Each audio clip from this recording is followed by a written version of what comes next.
I just changed that. Look. I just changed it under here, right?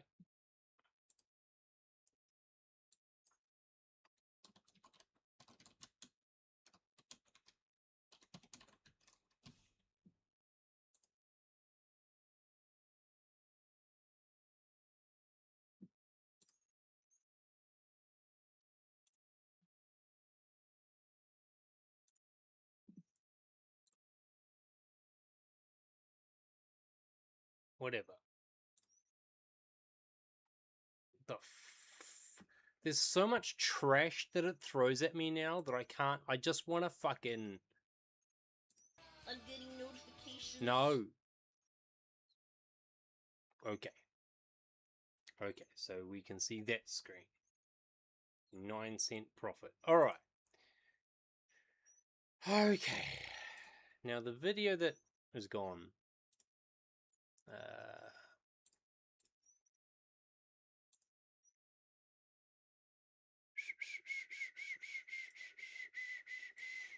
Where's the video gone? Where's the video gone? Fuck.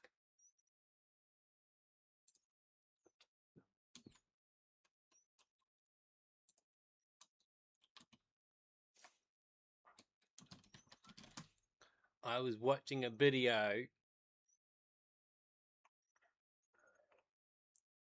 and it was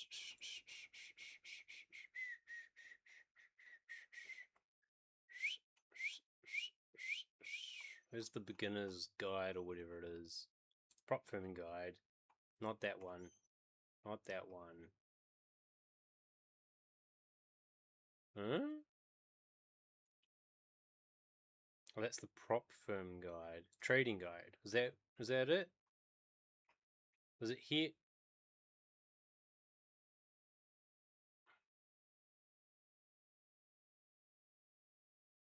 Yeah. And we were I know. This is a really long video because as we move from day 1 YouTube. And then pause it. day and 1 with the pause. And then we take this and make it 3700.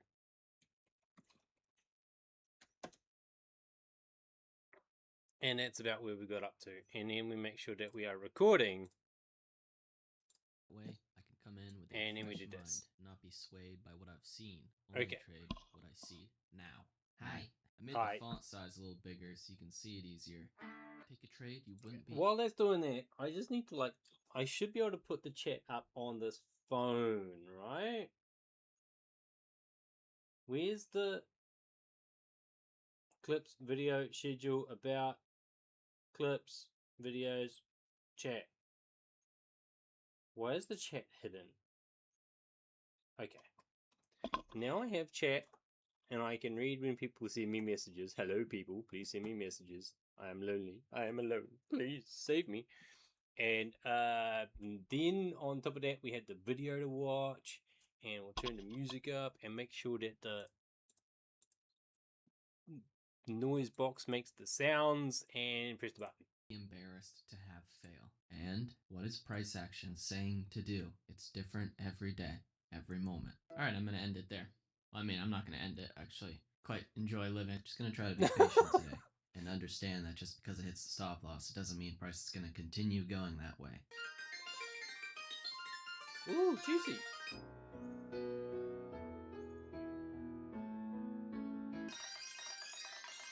And we're done.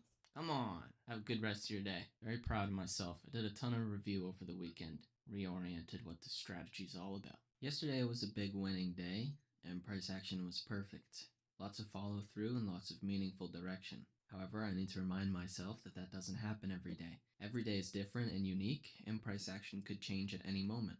Even if it's acting one way the first 10 minutes, that doesn't mean it will continue to do so. So we have to be adaptive and make sure that we're trading what we see, not what we want to happen. What happened? It was just so bad. I've been doing a lot of work. Okay, we're back. Obviously. Figure out what went wrong, what I did so badly. Let's do a lot better tomorrow. Or at least lose for better reasons. And moving forward, it's gonna be a Lose for better reasons, right? lose for better reasons. That's pretty profound. So my interpretation of that is that he means not lose because of bad habits, but do good habits. Make the good, like, you're going to win whatever, 55, 60% of your trades, which means you're going to lose 40%, right? So you're going to lose 40%. So if you lose, let's make sure it's that 40% that we're losing. Now, losing that 40% is for a good reason, because you stuck to your plan, you stuck to your system, and in so doing, you're also getting the 60% wins, which means that the 40% losses, although they do matter, they don't matter because they're part of a greater system. So if you're taking those losses because you traded your system perfectly, then it's a good loss? Something like that. That's my interpretation of what he's saying anyway. A lot better, because I realized that it's better for me long term to actually be smart rather than dumb. So we're gonna give that a go. We're gonna see how that goes.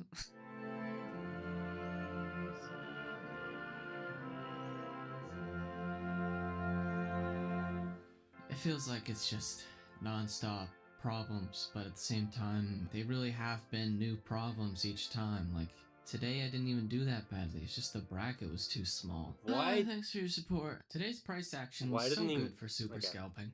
Yet you hit the max loss of minus 30 points because every trade was going for a low or high of day break. You have now hit the max loss 5 of the last 7 trading days because you're chasing the feeling you get from hitting huge winners. You have moved away from common denominators and have chosen a scratch ticket approach. Instead of trading smaller movements with a style that works for all price action, you are trading big reversals which are rare, unlikely to consistently catch, and only happen on certain days. He qualifies it here with this statement. He's right, it can work for some people. In fact, if you look at like the world's best trading strategy, the turtle strategy, that is actually how the turtle strategy works. You take little loss, little loss, little loss, and then you like lean into these huge winners. That's the turtle strategy, or part of it. But he likes, his system is more consistent scalps, and getting those huge wins feels good, but watching it get 80% the way there and then turn around and turn into a losing trade, that doesn't feel very good. And that's what he's on about here, because he'd rather take that part way up there somewhere, better than 1-1. And instead of doing that, he's been waiting entire trades out and losing out on it. So, yeah, valid. This is why you are doing so bad right now. You're throwing it all away, losing 8 times just to try and catch a 30 or 40 pointer. Since when? Yeah. And see, the other thing is, I lost track of what I was going to say. The other thing with that is that just shows that both systems can be valid, but you can only trade one or the other at a time. And those different trading styles, again, both potentially valid, suit different types of traders. Some people can handle constant drawdowns for that huge dopamine hit rush win style trading, and some people prefer to stack up the little gains over time. Yeah. When was that super scalping? Since when was that the system that had you winning 15 out of 20 trading days? Rather than chasing the high of a 40-point trade because it feels good, let's take 5 trades on the way up. Maybe it will only make 5 or 10 points, but at least that's an approach that you proved can work every day. For you individually, it's the consistent way to do it. You are not a big move trader, and that's fine. No more trades over 15 points. He's not telling you, he's talking to himself. Give or take 5. But I honestly hope that anytime you do go for a 16-pointer, it goes up to 14 points and then reverses to your stop loss. Every day is a battle to do what's right rather than what feels good. You started gambling instead of super scalping, and the worst part is that it worked for a bit. The day you made the most amount of money is the exact way you should not be trading, which sounds funny, but it's true. That's not your edge, which has been demonstrated by the fact that it was an outlier. You never base a system on the outliers, so why is your current approach dependent on trading a type of price action that rarely happens? This is the bad behavior that you always revert to after a couple mornings where big moves were easy to predict. Consistency will always outperform booms and busts. To those still watching, what would you tell yourself? Is there any behavior you keep reverting to that is harming your progress?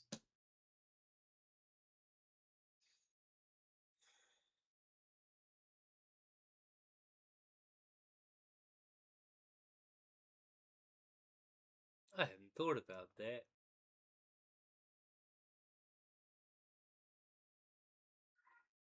Yeah, I like thinking I see patterns where really it's just random noise. And I like thinking I can predict things when I don't have to. Money management systems aren't designed to predict things. They're designed to manage my way out of okay situations and minimize all downside. But then I start gambling by taking these big trades. That being said, when you look at when you look at my current trading setup right now, right, what I'm looking for is places of high probability of reversal. So I've got very tight stop loss thresholds with long runs in between. So I suppose that feels like high risk, high reward. But what happens is I take one or the other and then close the other side out. So I never have more, like a $50 account, and I never have more than about $1 exposure, but I can make $3 or $4 on the up downside. I'm using dollars at the moment because once I get to 100, I can start using percentiles. So technically under 50, I'm using 2% per trade, and when I get to 100, I can start consistently using 1% per trade. So $1 is 2%-ish at the moment. Maybe consider writing yourself a letter. Maybe even multiple letters to form entire sentences. The big return to soup. That was a brilliant subversion. Please tell me you got the joke. Please. For scalping, not going for massive moves. Let's do this. Oh, he's cooking. He's cooking. Alright, we'll end it there. He lost one. It's kind of nice just to get back into the swing of what super scalping actually is. Yeah. There are quite a few dumb trades in there, but also a lot of good ones. That's not a big dump. It's not even a little dump. Oh my god, that hurt so bad. What was that? Plus 26.25 points.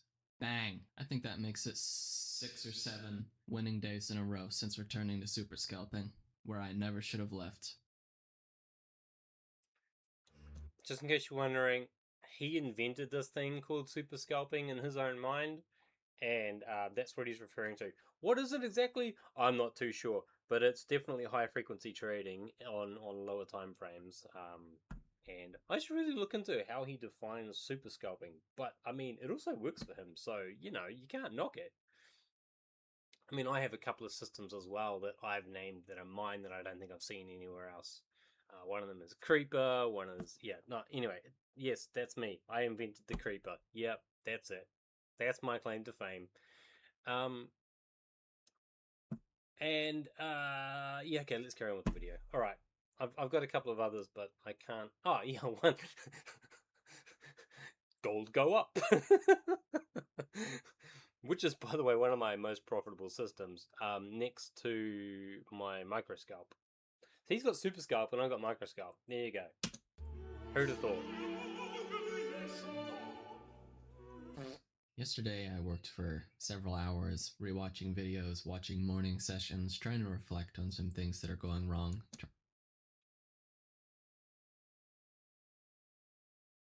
Super scalping. I should really look up to see what he defines super scalping as.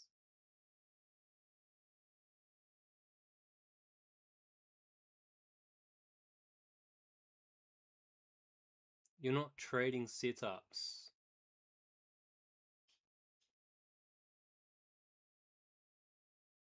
Trade in a way that can't be coded, otherwise you're not different. Interesting. Pivots break, but that's not your strategy. Don't be quantifiable.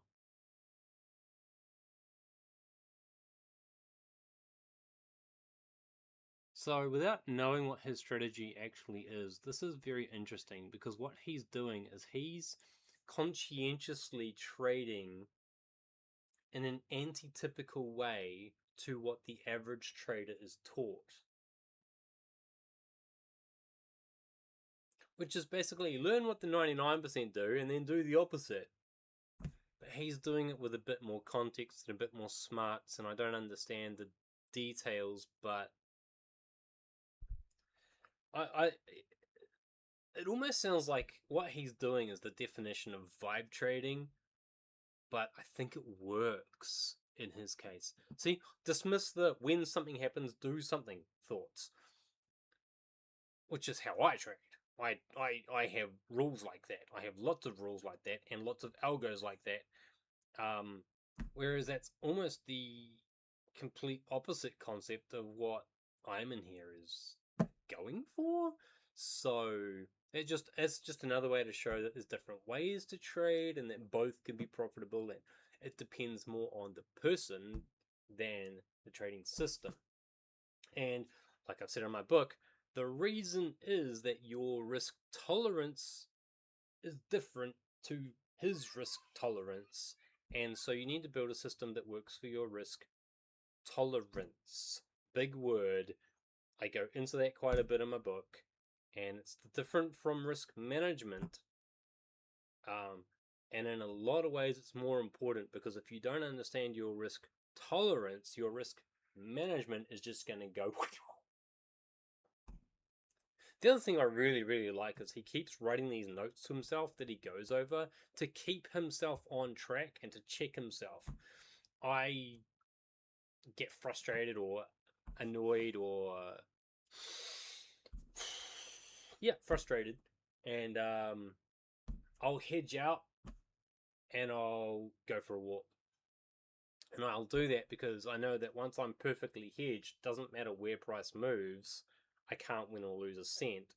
So I'm just buying myself some time to get some headspace, take the dogs for a loop around the block, which is about 20 minutes or so, calm down, think about things, get my rational brain back, and when I come, like, have a plan, but when I or get realigned with my plan, when I come back, have a look at things with a cooler head, and there might be an opportunity to get out of whatever mistake made me stress out in the first place.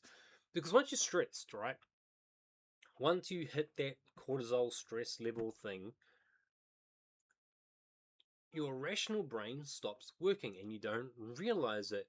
And all of a sudden you start trying to like microscope your way in or out, and you like keep taking repeated strokes, and you just little loss, trying to hit this.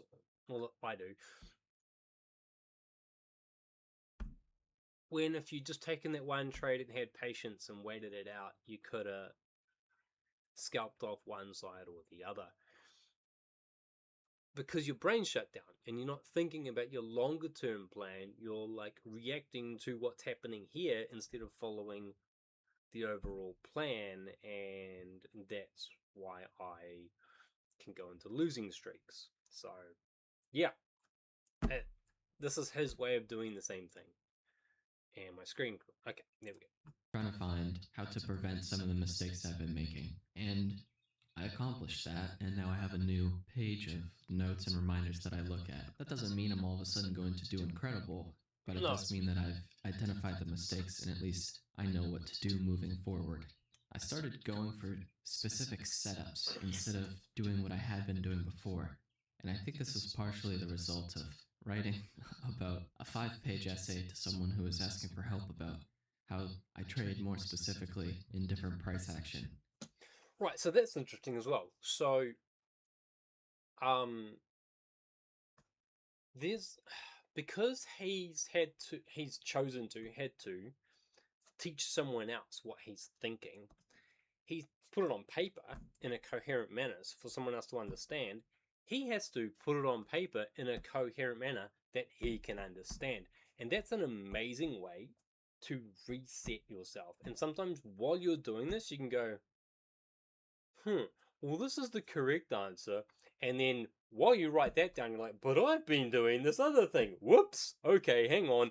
And it's a great tool, teaching another person can be a great tool to reset and check yourself. Assuming that you have a working system that's worth teaching to someone else, of course. And it's actually amazing how much you can learn while you're trying to teach someone else. And what happens quite often, or I have found over the course of time while I've found myself in a position where I've been able to share my knowledge on whatever thing that I'm in at the time that I'm sharing with someone else, is that as you are writing a dissertation or a book or a story or a lesson plan or trying to solidify a concept to explain to someone else, you realize a lack in your own understanding or a ambiguity in your own understanding because you've got to crystal clear clarify it for someone else. If you're a naturally good teacher, right, you realize that this needs to be understandable for someone else, and then you go to explain it, and then all of a sudden you realize that you don't understand it properly, and so you need to clarify that. And in so doing, in teaching someone else, you're also teaching yourself at the same time. Not the recommended path for everybody. Absolutely not. I wouldn't say that that's generally the correct way to be. I think that may work for less than 1 in 20 people. Probably less than 1 in 20 people. And, knowing that you're good at teaching others, sharing your knowledge, and thinking that I know it all and I'm going to tell you how to do it, they're quite different things. One requires a very balanced and humble attitude because you need to remember that you don't know everything. This other person doesn't know everything. They may know some things you don't, and you just need to be cautious and kind and clear and all these other kinds of things without compromising. And now I sound like I'm talking about a completely different topic that I don't even want to discuss on this channel. Thank you. Yes, so teaching someone else can be a great way to solidify, clarify, reinforce your own understanding. Can be, but it is definitely not for everyone. And it's not their fault, of course. It's my fault for over defining what I do and then just changing the way I trade rather than using these areas of interest on the chart, like pivots, high of day, low of day, as just exactly what they are, areas of interest. What I was doing was starting to go for not big trades, but medium sized trades, just expecting those areas to work as magnets, if you will. And so that's not what I'm good at. What I'm good at is very small trades. And it seems like my final boss in trading is doing nothing when it's bad and really pushing it when it's good. It's just so difficult to do because when you're up money, you just want to stop and be happy with that. And when you're down money, you want to keep trading to make it back. It's funny that way. Like everything in trading, it's all stacked against you to make. It's interesting that that's his psychology. I'm the other way. When I've had a couple of good runs, I mean, I get it. I'm like, ha ha ha, yes, I want to take another trade. I want to take another trade. When I'm losing, man, I got to walk away. I've had enough. Nah, I'm done. Maybe, like, I hate that feeling of losing and I just can't handle another loss, so I'll just walk away. So maybe, even though, like, you should, I do believe that you should take every good setup, right? But if you've been psychologically smashed one way or the other, you're on a euphoric high or a devastating low, and your actual brain, your thinking corpus mentis brain, is no longer functioning, then yeah, you need to stop. If you can't trade your system accurately anymore, no matter what the psychology is. But I do think it's interesting that big wins drive me to keep going, and medium losses will stop me. So I will stop for a bit, reset before I'll start again. And then often I'll come back and I'll look at the chart and I'll be like, that's not my chart. Those aren't my trades. What the fuck was I doing? So it's interesting that he's the other way around, where when he gets a big win, he wants to quit. And that's why he's saying, when I get a win, I need to push myself. What he means is that if he's got a win, then the charts are obviously favoring his style right now, and he needs to keep taking those wins because maybe it's in a high trend zone that he keeps making money on, and while it's there, he needs to take advantage of it. But then if he gets a loss, he gets frustrated, and he keeps trading into this area where it's actually not favoring his trade style because he's trying to recover his losses or whatever. It's quite interesting how we can come up against the same problem and emotionally and psychologically react to it in completely different ways. I'm not sure what the default behavior is for most traders either. I think maybe they start betting big and going, trading hard. Maybe more like Iman. But the thing is, I don't know now if my mentality and the way that I'm working, which is the opposite of what he's describing, more or less. I don't know if that's always been how I am, or if I've just been trading for so long that I've trained myself to be like that automatically. I genuinely don't know. Maybe that was the thing that always set me apart from everyone else and why I became relatively successful, as in I win more than I lose. I wouldn't say I'm rich. Earlier on, yeah, I don't know. I genuinely don't know now. It's 9 years ago. I can't remember. Make everything as difficult as possible. And I think that's true for everyone, of course. We want to protect what we have and make back what we lose. Don't mind the lawnmower in the background. If I can take those really bad trading days and instead turn them into just bad, then you know that's progress. Because from terrible to bad is the same direction as from bad to good. Copium. We'll get there. Nothing will stop me.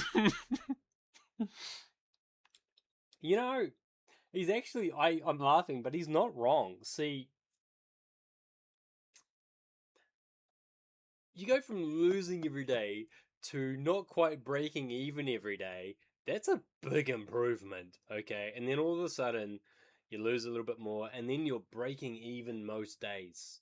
And it's like, yeah, but that's a huge improvement. You've just got to step back, understand what's going on. That is progress, man. And most people quit before they get to that point. I think. I think. Don't quote me. I believe most people quit before they get to that point. Or they get to that point where they're like breaking even, think they should be winning, get frustrated, jump in heavy, start losing. Or they get to that break even and then they have another losing streak and then they get frustrated and quit, right? So,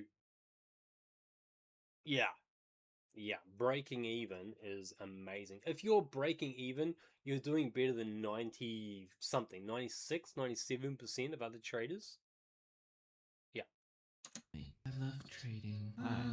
Something I've been thinking about but haven't been talking about is that the risk reward should be reflective of your win rate expectancy, which seems obvious, but like.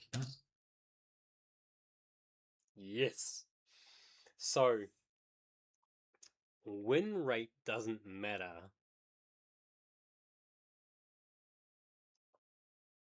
Positive expectancy does. So, what he's saying is if you I'm such a fan of this kid. If you have a 50% win rate, but each time you win 10, and each time you lose 1, right? That's huge. Okay? That's massive wins. I'm extrapolating. I don't know of any system that's anything close to that, okay? But I could say I've got a 90% win rate system. Now I can do that quite easily, and all I've got to do is lose 10 to win 1. Right? So I risk 1. I put like a risk $1, but then I put my stop loss at $11, right? I'm going to win that 9 or 10 times out of 10. But when I lose, I'm losing 11. So I win 9 and lose 11 over 10 trades. So on every 10 trades, I lose $2. So I'm winning 9 out of 10 times. So I have a highly positive win rate. But over those 10 trades, I lose $2. So I have a negative expectancy as opposed to a positive expectancy. So your win rate on its own doesn't matter. Only your positive expectancy or your expected value per trade does, right? One of my big problems before. It's like if I'm trying to take the trade that's most likely to happen very short term, then if anything, my risk reward should be like a higher risk and a lower reward. Like if you're trying to have a high win rate system where you're reading price action correctly, it shouldn't be like 2 to 5. That's just you're asking too much, asking price to do too much. So I have a new rule to just essentially completely ignore the daily candles, because even though it did exactly what I said, it doesn't matter because you have to know when it's going to do that. Being right doesn't matter if you can't be right at the right moment. And so this was just awful. That's really bad. That was just bad. And it wouldn't be bad. What the hell were those trades, brother? You're looking for the reversal, right?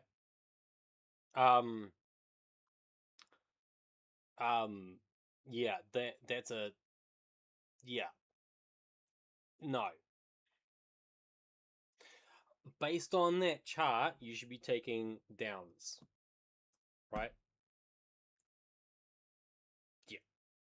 This is down bias. I don't know if this is a retracement, but based on this bit of this chart, I'd be taking shorts here. And I think that's kind of what he's saying, but I've been talking so much that I'm not really listening to what he's saying anymore. But that being said, I do need to check my trade very quickly, which will actually be doing nothing because it's that time of day. Fuck you.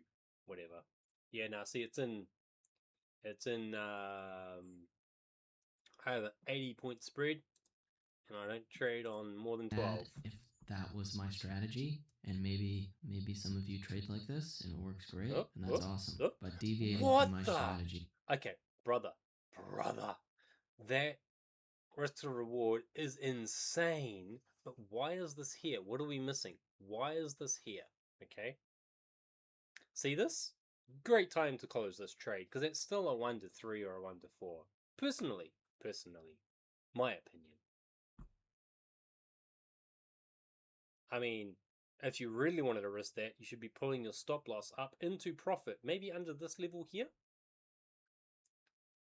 And then even if it closes, it's still at 1 to 2 win. And if it goes all the way up, you're at a big win. That's what I would do. I'm not telling you how to trade. But this particular trade, that's what I would do. That's where my comfort level would be. Because at that point, it's basically a free trade.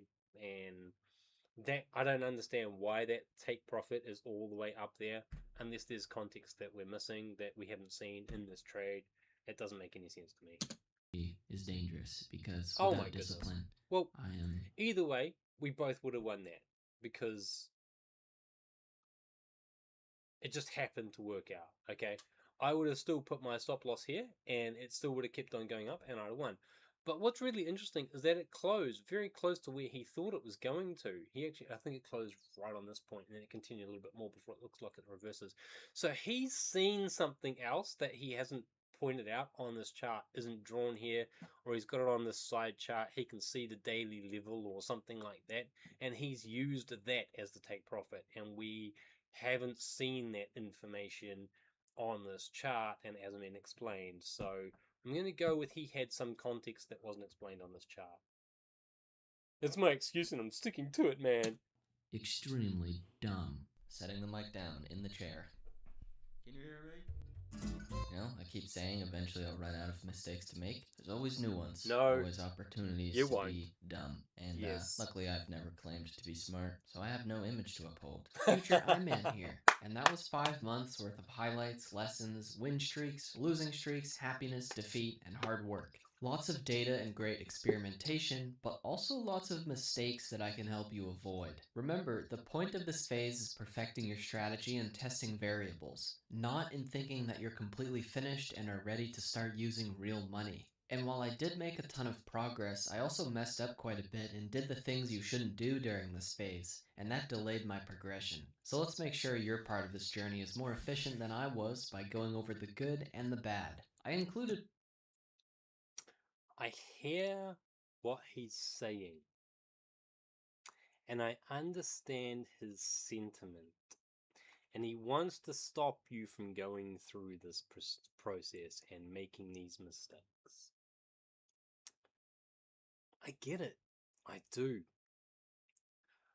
I just don't believe that it's possible. If you could see some other traders' ideas and hear what they're saying and just believe everything they have to say blindly without having to go through that pain yourself at least once, at least for a little bit, then you are the greatest student of all time. The problem with that, of course, is knowing who to follow, who to believe.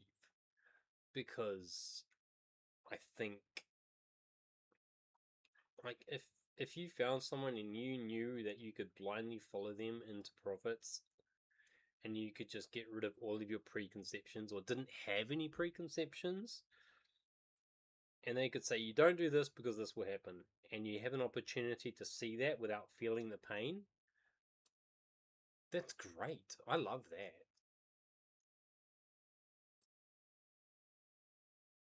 But I don't think most people can go through life without having to learn those lessons themselves. At least in trading. Trading is different. For some reason, when it involves money like this, your your brain, your context, your something switches off, and you've got to try it at least once, right? I don't know. I feel like I heard other people talk about all these mistakes in the past, and I've made them myself anyway, and didn't learn them until I did them myself. Maybe I'm just a slow learner. Oh yeah, no, I'm yeah. That's probably accurate. more bad than good in the highlights because that's where we learn the most, and the good stuff I did was already covered through instructions in the previous section. Just an important clarification. We've already covered most of the core essentials of learning to trade, so the rest of what's covered will be very specific and more helpful to many of you at this stage. You do stupid things sometimes, and so do I. Many of these problems will be subsections of the big umbrella issues, like boredom, losing focus, or I've talked about both of those, and yes, boredom causes overtrading. Losing focus is caused by sitting in front of a chart, not taking a break. or, quite simply put, being a degenerate gambler who goes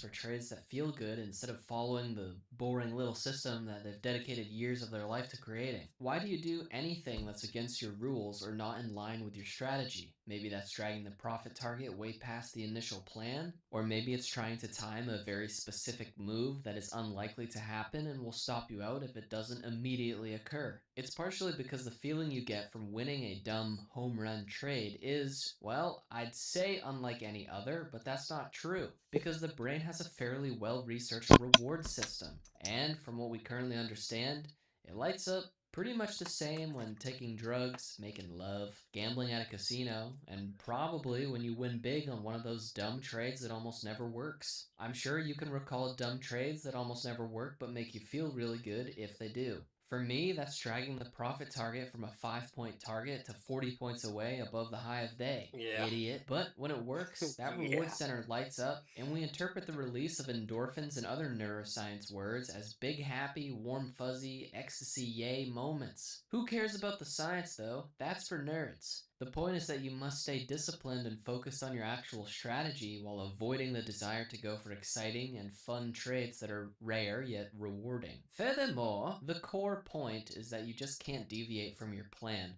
because that's the only way you can learn and craft a real system. Yeah. So be aware. I'm just going to go with a thought on that because I absolutely agree in that you if you don't trade your system, you don't have a system. So how do you know whether or not it's working? If you deviate from the rules, you can't see over time where the mistakes are. If you're like, oh, I think I see a trade here, and it's not part of your system, and that trade, whether that trade works out or doesn't, that skews your results at the end. So how do you know if your system is profitable if you've got black swans in there that shouldn't have been? Or white swans. Aware of the issues caused by boredom, a brief lack of focus, or by the tempting desire to catch that home run trade. Unless your strategy is the home run trade, just make sure you can separate the difference between taking a trade because your system says to do so versus taking it strictly due to the desire for the reward. How can you tell the difference? Easy. You don't have a finished system if you can't tell the difference, which is a good transition to me being an idiot. In fact, we're all quite frequently irrational and biased, even if we believe we're not. Biases and other brain shortcuts help free up cognitive space so you can focus on the things that truly matter, like coming up with new slurs for AI. But the downside of how our brains operate is that you can get stuck on beliefs and ideas about what will happen next. On this day, I thought we'd break the hive day, and we eventually did. But the amount of attempts it took basically made the total return break even. Disregarding how stupid this is because it was not following my system and instead going for a big winner that made my brain feel good, and it did. This demonstrates a couple important. What direction is that trade going right now? What direction does it look like it's going? Why is he taking buy trades? I'm just asking. I understand. I understand scalping very well. For those of you who may or may not know who I am or what I am or whatever, other than a guy that talks too much, I have a knack for catching reversals. I love the idea of catching a trend and just catching the trend, but I have a knack for catching the top of a tiny turn and the bottom of that tiny turn. So I can catch those all day. Boop, boop, boop, boop, boop, boop. But I want that big one, man. I chase that big one all the time. But I don't make money when I'm doing that. I make money when I hit these micro scalps. And that's just me. That's where what I'm good at and what I like doing are actually different things. My technical analysis seems to gear me towards just seeing those reversals really well. Generally, generally, let's say 51% of the time. Okay, but that being said, when I see this, I'm like, okay, so this is going down and down and down. Just follow it down for a little while. And he's obviously thinking, oh, I've hit the bottom, reverse. And so you're gonna do that, at least do it at a common level, like down here somewhere. Follow this down till it gets here. Come on, buddy. I mean, he says it himself. I'm not knocking the guy, but clearly he's aware. What am I doing? He's asking the question himself in hindsight. He knows. He can see it looking at it. Again, I'm going to come back to what I said earlier, right? He's caught up here in the moment and he's not looking at the bigger picture, looking at what the trade is actually what the price is actually doing and working based off that rather than getting lost in the source in the micro down here. Yeah.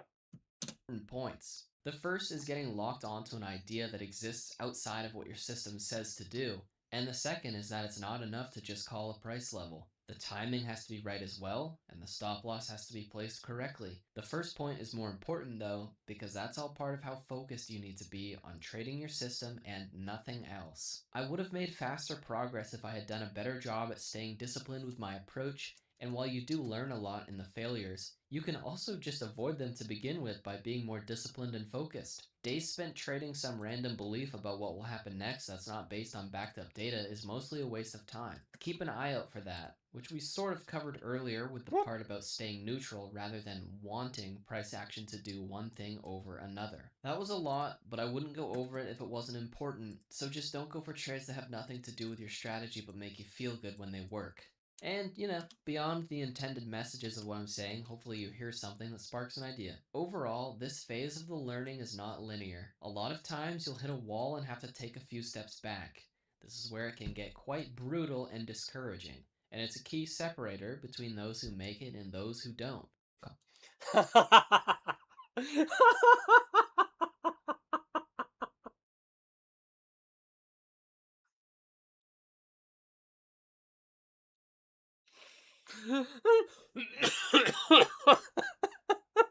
I don't know if his mouth actually slipped off the pad, but that drawing is perfect, dude.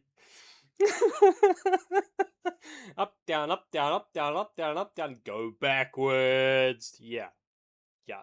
That is so perfect. And then once you've gone backwards, you go down, and then you go backwards a bit more, and then you go down. And then. So you gotta remember that you could quit at any point here, okay? And all of this up business, this looks like a martingale, by the way. All of this up business, you got to remember that zero is still like up here somewhere. He's not at zero yet. He's not even at break even. Well, I mean, actually, I've seen his trading. He kind of is, but he's not really at like confidently. I'm a trader.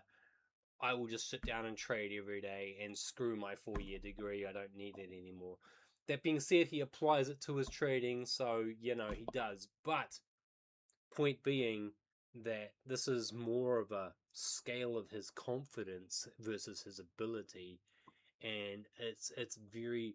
I like this because it shows his humility and his understanding of how much he knows, thinks he knows, wants to know versus his progress. It's just very self-aware. Also very funny, but very self-aware, and I can only respect this. Man, I'm talking this kid up so much. Call it willpower, ignorance, stubbornness, maybe a combination of all of those, whatever. Trading is brutal. If you're like me, you'll revert to old mistakes and have to reconquer previously conquered battles. It takes a lot of time to discover what your bad habits are, and only then can you create reminders to keep them down.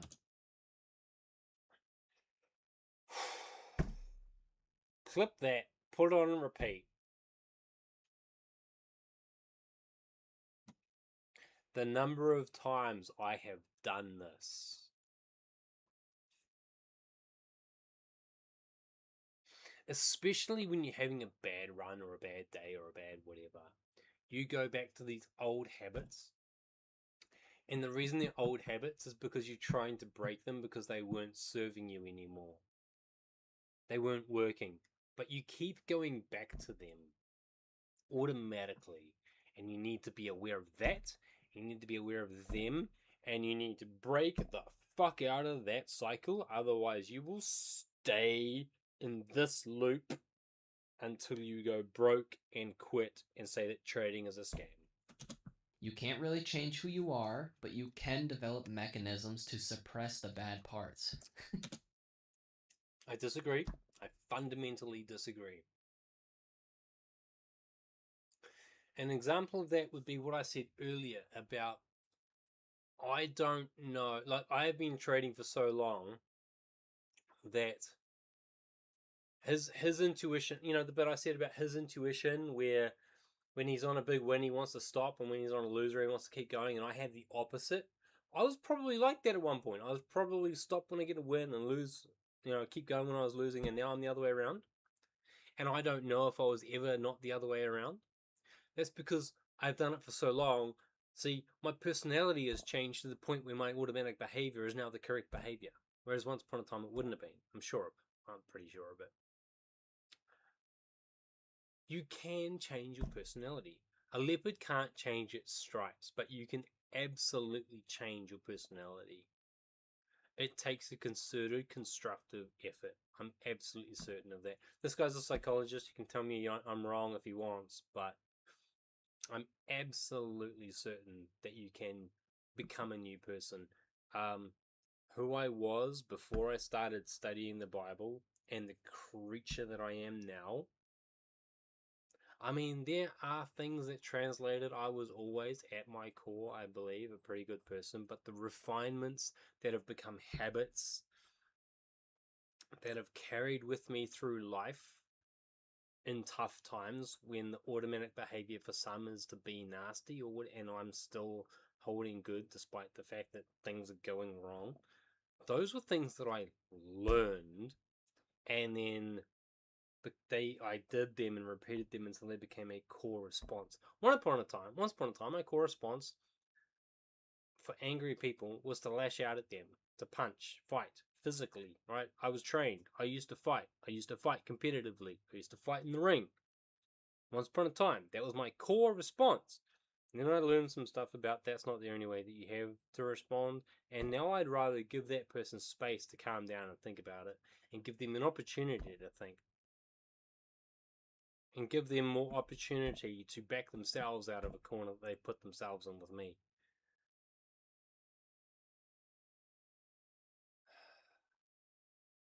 And that's a core change in my personality. So I believe I believe that a leopard can't change its spots, but we aren't leopards, and we're not talking about spots. Yeah.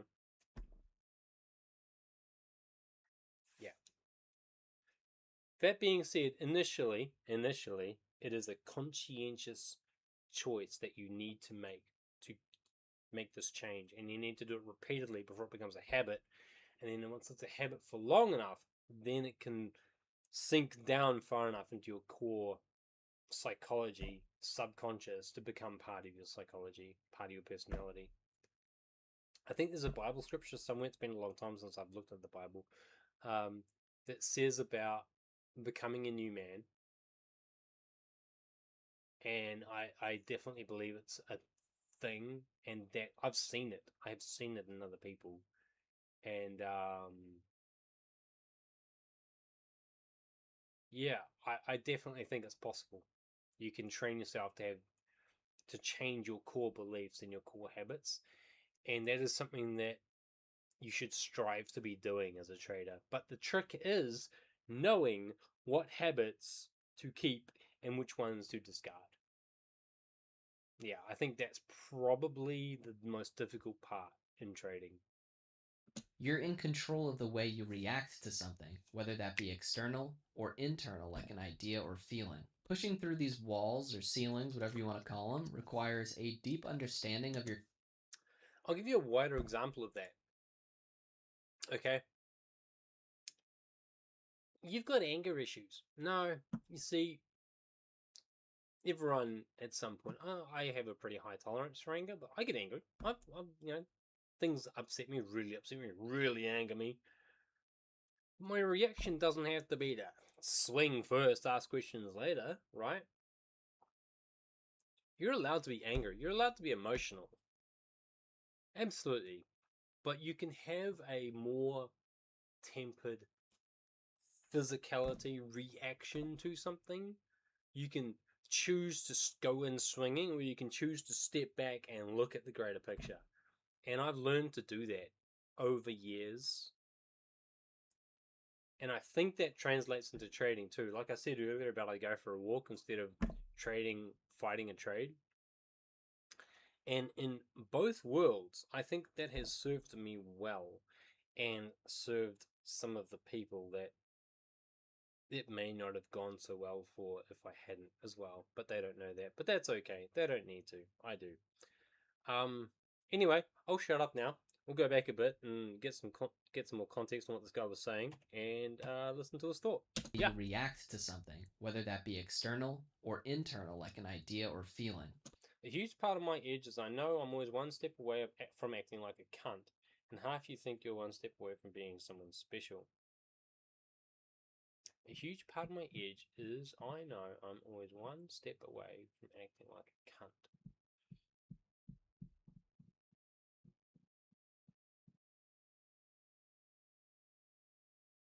Most of you aren't special. Most of us aren't special. I mean, we all have some speciality that makes us stick out just a little. But for most of us, it ain't that much. And if you don't believe me,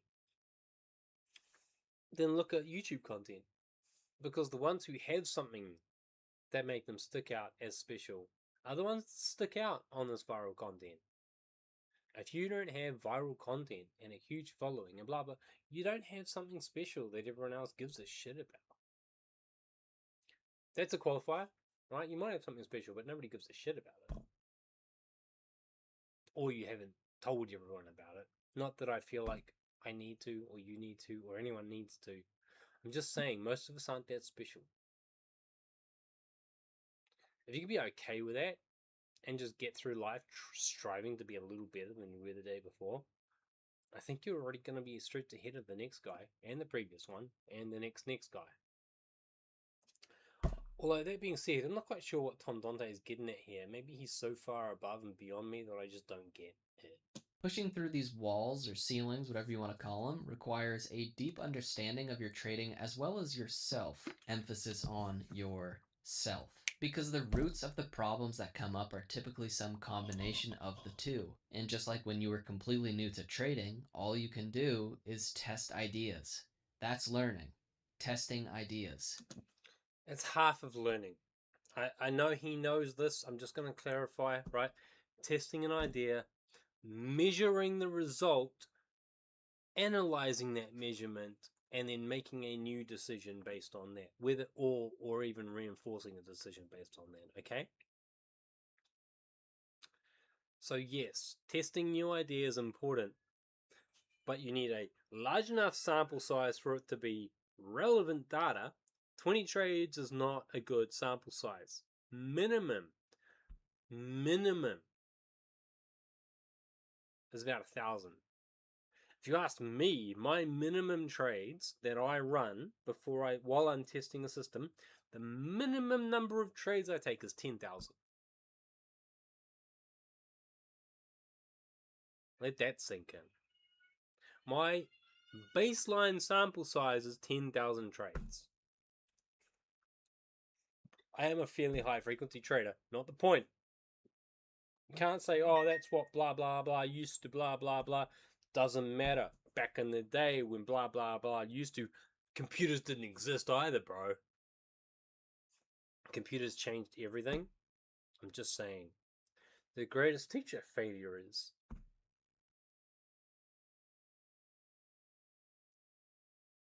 But only if you're willing to understand the lesson. One last final topic to really encapsulate the part of the journey where you're finalizing and testing your trading strategy is that failure is the greatest teacher. Why? Because you can be rewarded for bad behavior, bad trades, and complete luck when it comes to wins. That's actually a great observation. And sure, you could do work to find out why it went so well, but losing money 5 days in a row is typically a far higher motivator. What was going on during that time that made you do so poorly? And sometimes it's completely random, but sometimes it's not. Failure is where you get ideas, do some writing, test some stuff, and the only difficult part is that it can be very discouraging and painful. However, you can harness that negativity into motivation to be productive and to start problem solving. Just Thomas Edison. Arguably not the inventor of the light bulb. Apparently, modern blah blah blah says some black dude did it. I don't know the full story. I don't care. Thomas Edison. I remember him for a singular quote. I didn't invent the light bulb.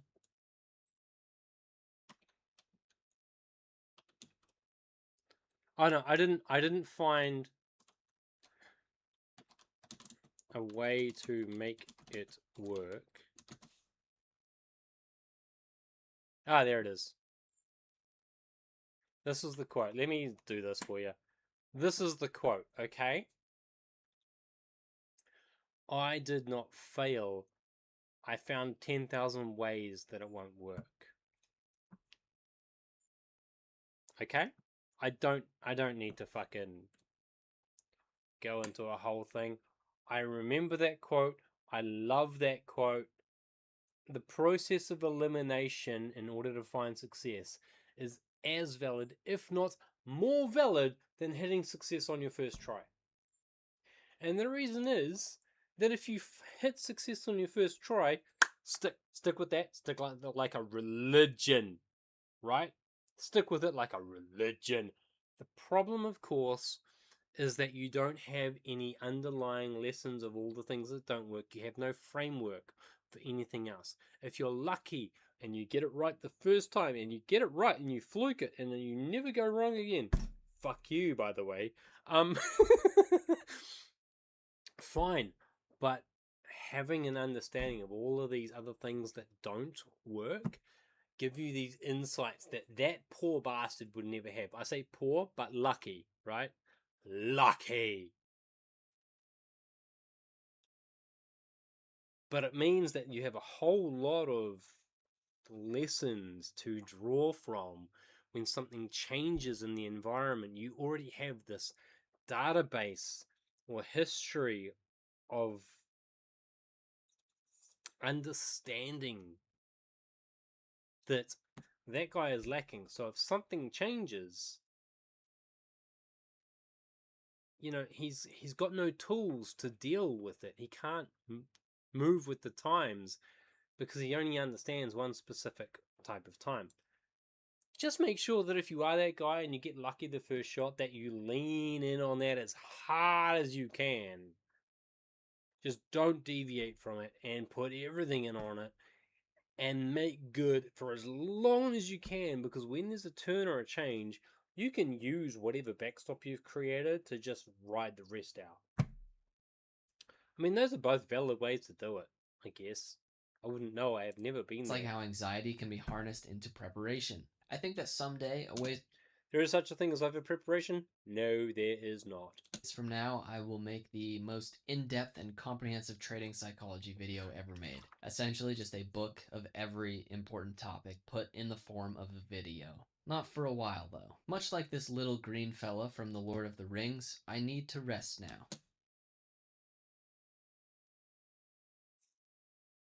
Was that intentional? That had to be an intentional troll. That had to be intentional. Bro, I am so triggered.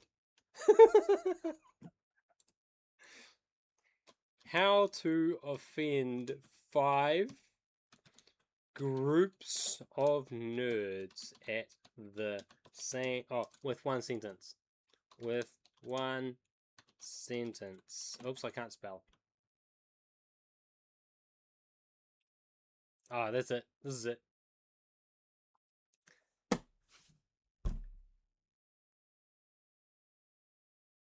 If you know, you know.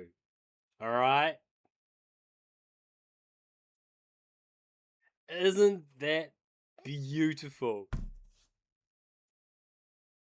I might even, can I,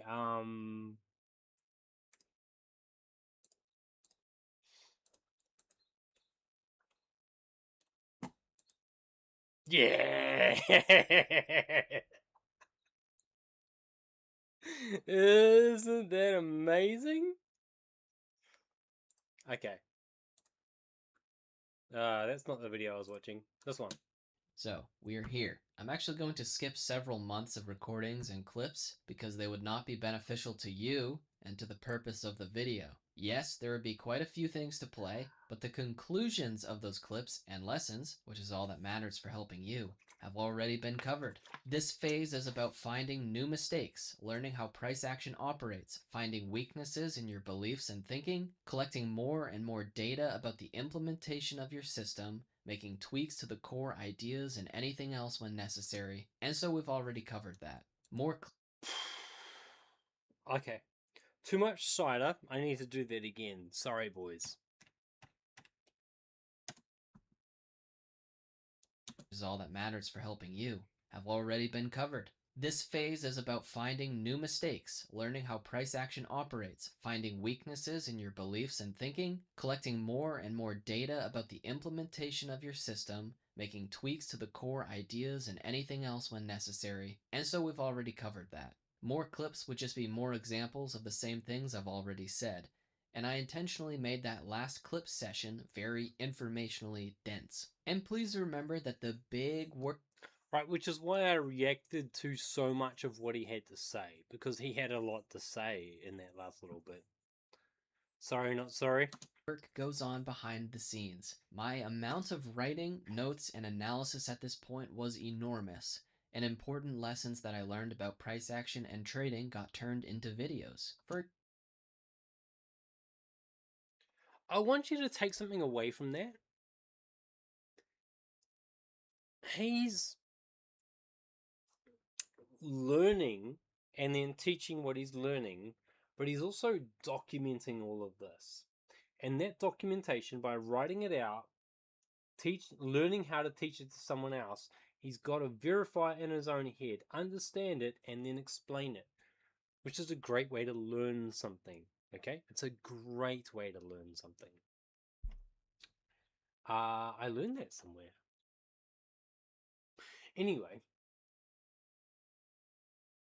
the point there is that he's documented everything. Do it in whatever way or format you need to, but it needs to be recorded, understood, and reflected upon. And then with that, interpret that data and then do something new with it, or use it to reinforce, or use it to change something in order to improve. Because if you aren't working on reinforcing good behaviors and improving lesser behaviors, or learning or understanding new ideas, concepts, or potential benefits, if you aren't growing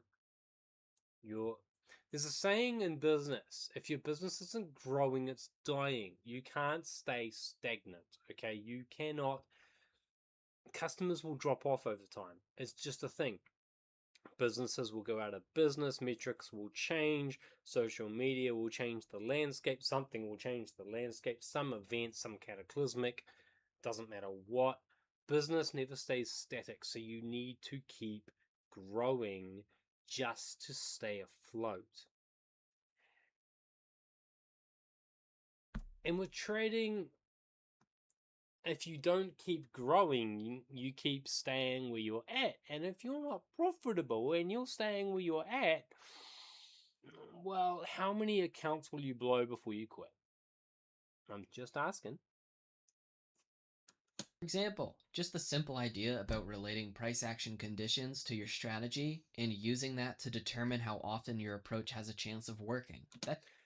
I love that that's such a simple idea to him that he uses it as a baseline example for everyone, expecting that they automatically understand. They don't. I think he missed that, but that's okay because the information is generally still solid. Was enormous, and important lessons that idea about relating price action conditions to your Price action conditions.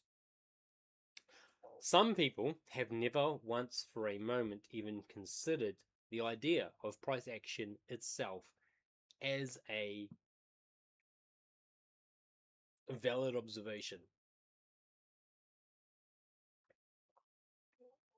They just look at closed candles every hour, which, regardless of the time frame, still shows some form of price action. But seeing that moment to moment, watching candles live going up and down and scaring the shit out of you, man, that teaches you some lessons in trading that no other method of learning can. your strategy and using that to determine how often your approach has a chance of working. That's big. If you require Also, he's talking about scalping, like micro time frame live, not algo, so seconds or minutes, scalping. So watching that and reacting to it in live time, blah, blah, blah, is a scalping strategy. And he's used that as a universal code for talking about trading. He's totally missed swing philosophies. But that's okay. That just shows the limitation of the way he thinks about trading. And, scalp traders can make big money. Big money. So there's nothing disrespectful about that. But it does show the limited scope, or the limit of the scope of his way of trading and his way of thinking. And that he's focused in on this scalping ideology. specific conditions to be profitable How often is that likely to happen, and how well do you need to perform during that to offset the losses during times that the market isn't moving in a way that fits how you trade? No, if the market isn't moving in a way that fits how you trade, don't trade. Full stop. Remember in the first phase of learning, I talked about how I was working on. Oh, okay, there you go. With that being said, understand that the market can move differently at different times and different time frames and different days and different times of day. That's why spread changes throughout the day, because the brokers are aware of that, the money makers, the market makers are aware of that. Have you really ever thought about that? If you're scalping, if you're intra-day trading, have you ever thought about the fact that at different times of day, the market reacts differently? And it does, and it will, and it has to by nature. Because at different times of day, there are different groups of people who are trading full-time sessions. Okay, you know, you got the New York session and the Japan session and blah blah blah.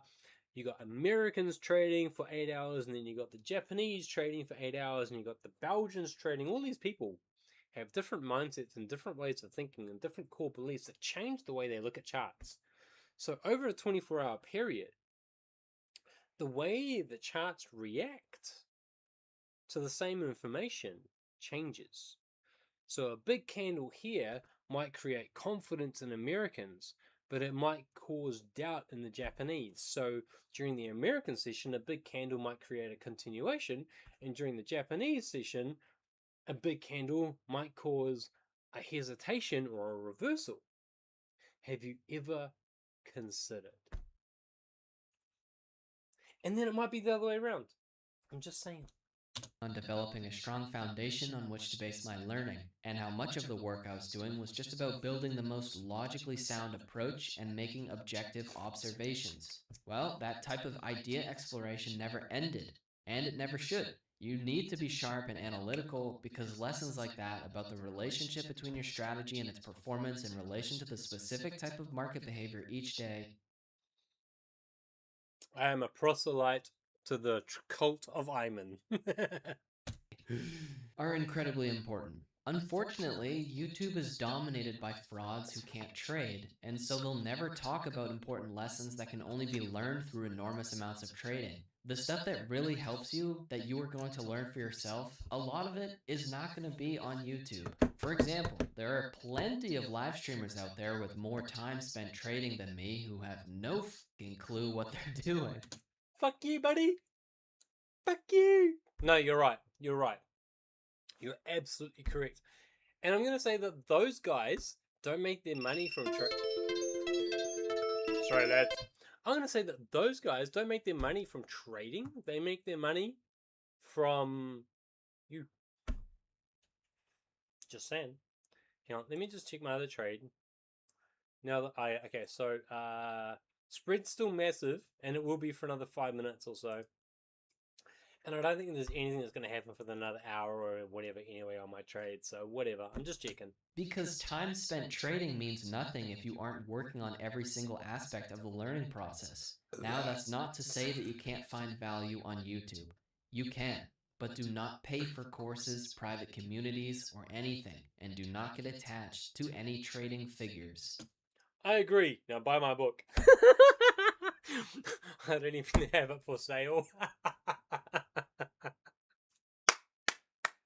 I think I'm funny. Please go through this page on imantrading.org, and then it'll be easier to navigate the trading space and to find value from various videos and sources.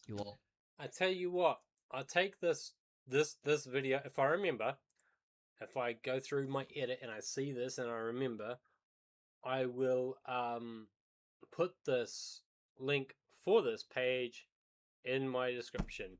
That being said, it is this page.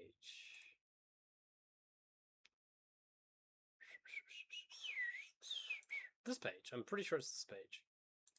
Which I'll put in my Twitch right now. Yeah, you Twitch. Twitchy. No? Yeah. Twitch. Pirate Bay is on my own page. Is that even legal? Okay, look, Twitch. There's the link, but I'll put it in my description as well. Okay. Wait, how many viewers do I have? None. Was that what that said? Me. One. Me. I'm streaming to myself. It's perfect. Where's our video? Here we go. Also learn how to spot the frauds while still extracting value where you can. Around this time in my journey, the idea of trading through prop firms became very alluring. In fact, those reasons are still why I trade through them right now. You pay a set amount, like $100, and if you pass the evaluation by hitting the profit target, then you get funded by the firm. From there, the money you make is yours. If you lose the account, you owe the firm nothing. You just have to pass the test again to become funded. It's an amazing opportunity once you're ready for it, but I obviously was not. That was stupid by me, and it's in line with the clip I played earlier that demonstrated my disconnect in thinking that my approach was finished. Prop firms are designed to make you fail. It is possible to beat them. That's a whole different conversation. Iman's a bit of a proponent of them, from what I understand. He's got whole sections on his website about it. I mean, look, best prop firms, prop firm and trading guide, prop FAQ. I mean, 3/5 of his website is dedicated to prop firms. So yeah, I'd say he's a proponent, and yeah, they could. Yeah. I've never had a payout from a prop firm, but the reason is because the 2 times I have done it, I theoretically probably would have sent them broke. In fact, we did. We, a group of us joined a prop firm, traded a very specific way, beat the prop firm challenge. A couple of us got paid out, and then the other 11 of us didn't. And then they went out of business and just went silent. Their website disappeared. Their Discord just disappeared. And I've never really touched prop firms again. Maybe I just grabbed the wrong one. Maybe it was my fault. Maybe we shouldn't have gone for a third party white label styled no name with bad reviews on Yelp. I mean, what is Yelp? I've heard that somewhere. It wasn't Yelp. It was Trustpilot. Yeah. Yeah. Yeah. Yeah. Also, it's mathematically possible to beat them if you throw enough money at it and buy enough challenges. You can mathematically beat them by just sending YOLO trades at them until you win. Very specific way to do that. Very, very underhanded and filthy way to do that. And there's no guarantee that you get paid out by the prop firm if you beat the challenge. But, that being said, it's mathematically possible to just beat them. Anyway, we carry on. It was not finished, and I was not ready for firms in the same way that I was not ready for a live account. From here, in April, it was... If you can't beat a prop firm, doesn't really matter because they have arbitrary rules that break normal trading. But if you can beat a prop firm, you can trade, buddy, and keep more of the profits for yourself. A lot more. Yeah. Wasn't until October that I passed my first evaluation after several attempts, which was all done while live streaming, and it took me over a month and 100 trades to accomplish.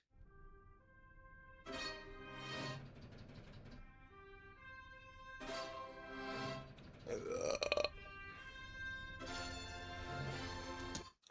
100 trades in a month is only 3 trades a day, right? Oh, 22 working days? So 5 trades a day? Oh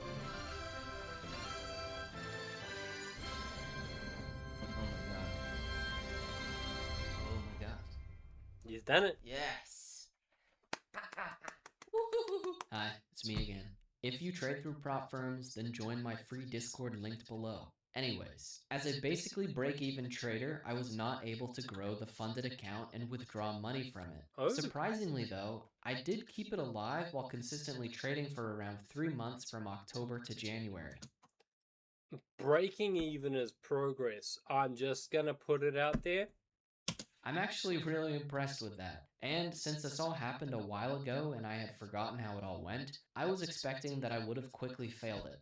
And not getting to a payout is understandable since it was my first time being a funded trader with real money and real trading size on the line. 2 months. What? Trading prop firms are fake money, brother. And real trade size is whatever you put in a real trading account and trade yourself. So, this $50 micro trade account that I don't know where it is, that I have, that I'm micro trading. Okay, close that one. Close that one. Close that one. Close that one. There we go. Micro trade. Okay, micro account. Look, $59. It's hilarious. It had $50 on Monday. I started it, testing this idea. Okay. Real account, real funds, real trades. Okay. Demo account, not real trades. I'm just saying, bro. If it ain't real money, it ain't real trades. It ain't a real account. And prop firms use B-booking simulated funds. And I know they do. Because some of them have like a 1 point fucking 2 point fucking spread, which is insane. And you can trade a 2 point spread and do anything and win, bro. Because how do you lose money on 2 point spread? I'm just asking. And then you go to real accounts, and it's a 2000 spread or a 50 spread or a 86 spread.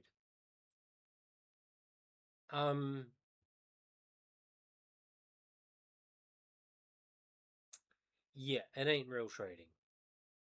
Into my first funded account, I finally completed the full guide on my trading strategy on December 9th, 2023. And hey, look, if you can get money out of it, it's real trading. Okay, I ain't gonna knock it too much. If you can get money out of a prop firm,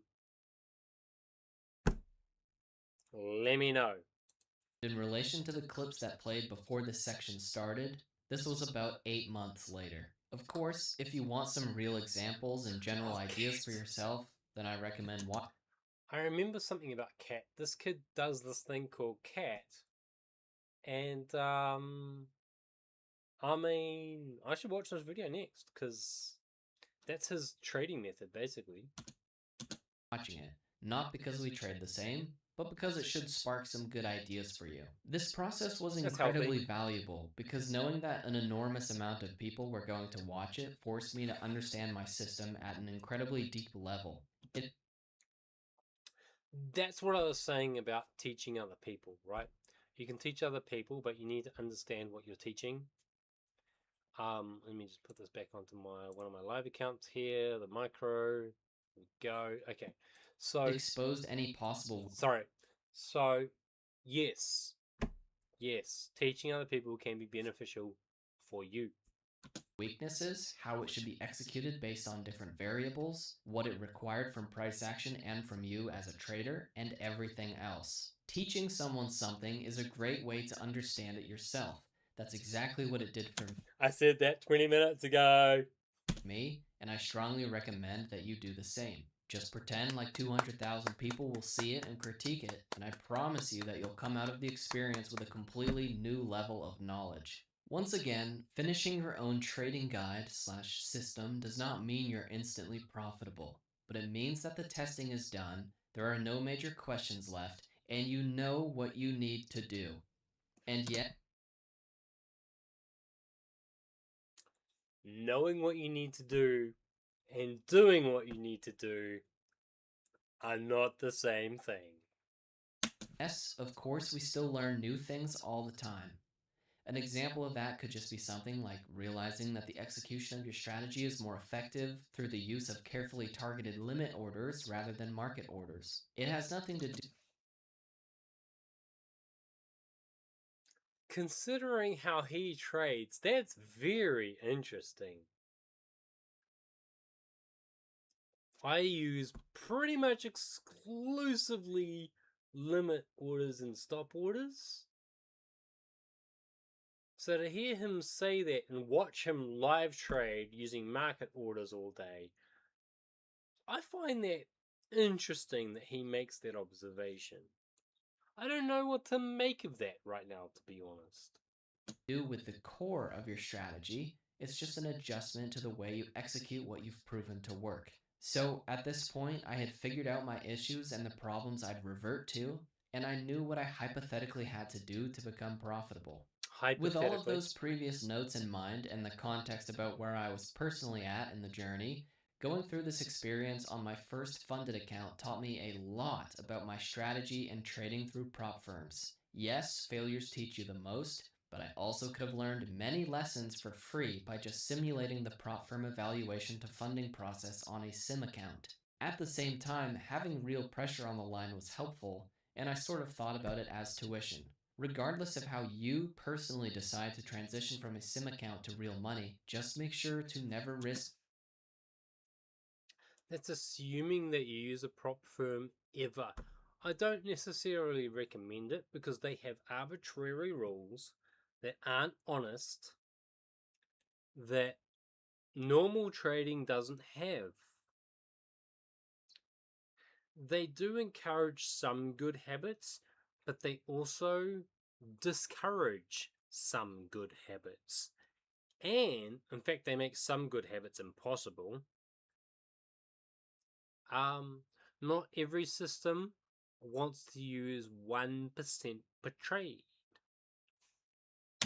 Money you can't afford to lose.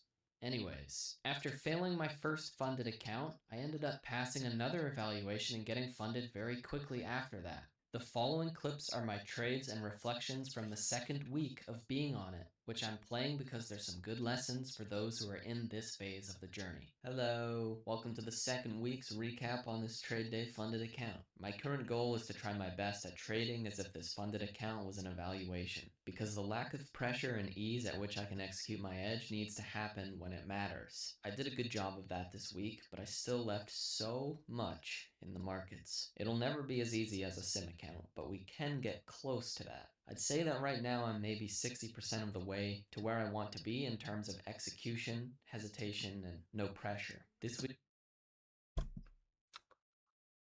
He's doing this with zero spreads, man.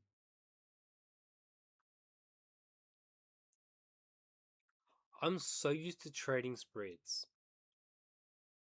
I have systems that work so well on zero spread. You have no idea. I cannot express. I really need to start trading this. What is this? Futures, I think?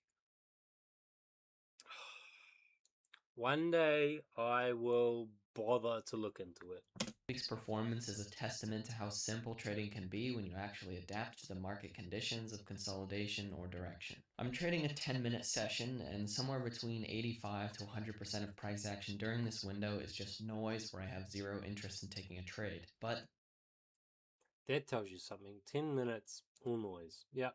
As you're seeing, there's typically 1 to 5 moments where the odds are no longer 50-50 for me in the way I trade. And that is the moment where I have to execute. This is easy on a sim account because it's a simple yes or no situation with zero implications for your decision. Not so easy on a funded account with real money on the line. But again, I'm 60% of the way to where I want to be in terms of execution and psychology, so little mistakes are to be expected. Professional basketball players are going to hit their free throws almost every time in practice, but those execution rates will never fully carry over to when it matters in the real game. Now, if you didn't notice, my account balance should be over $1,000 into profit. but it's not because of my issue with moving the stop loss. That is such an annoying and frustrating problem. I moved a stop loss in to save like...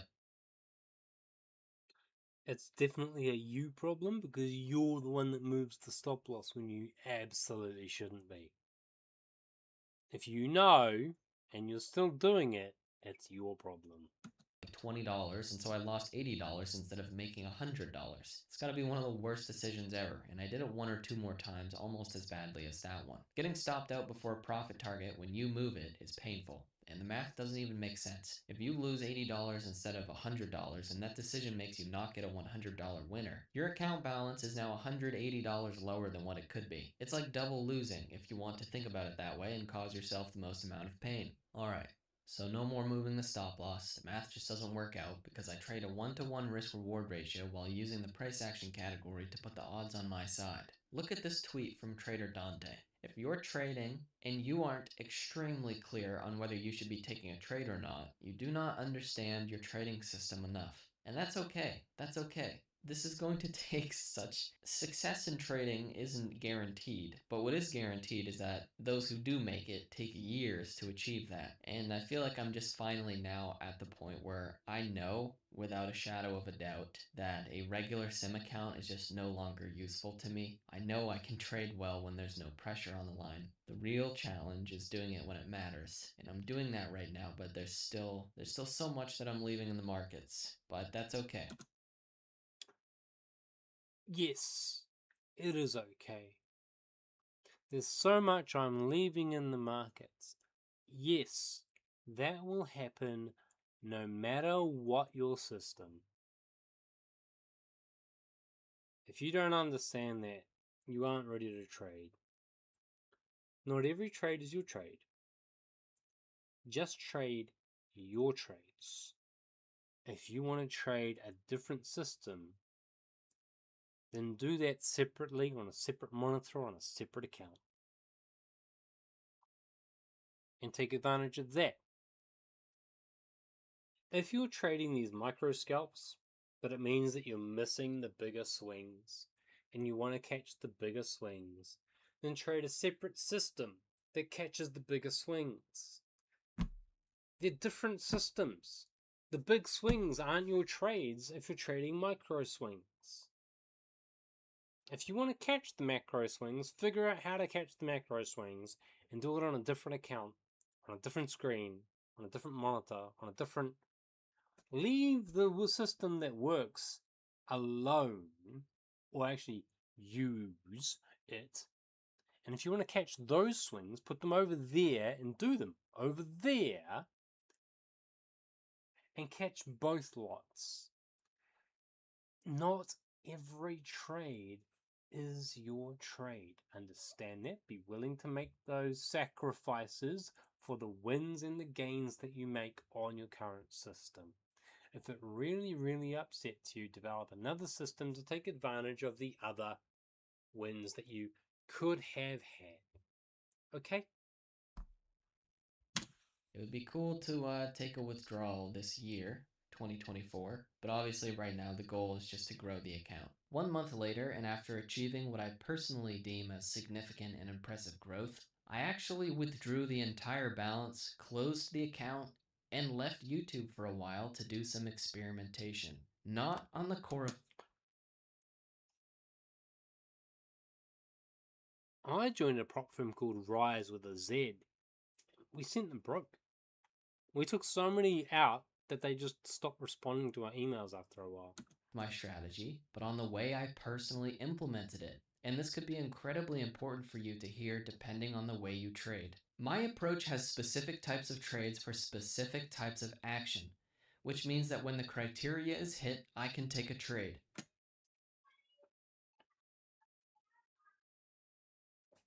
He's explaining his system, more or less.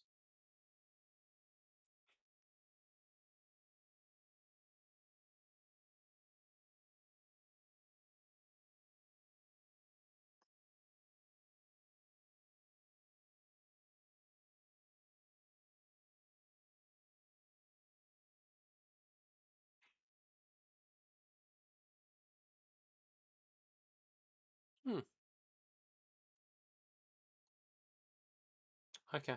However, I was significant. Sorry, I say that like I understand. I semi-do. Okay.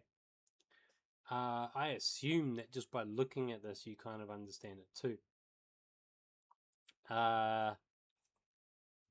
Here he's saying that price keeps bouncing between these, and if it goes outside, it's a big win, right? So what he does is he's taking a trade at the 9. If it hits 9 points, it's more likely to come back inside here. So if it hits this point, he'll take a trade here and then close it here. That's what he's looking for. If it hits this point, he'll take the trade here and then close it here. That's what he's looking for, right? That's what this is.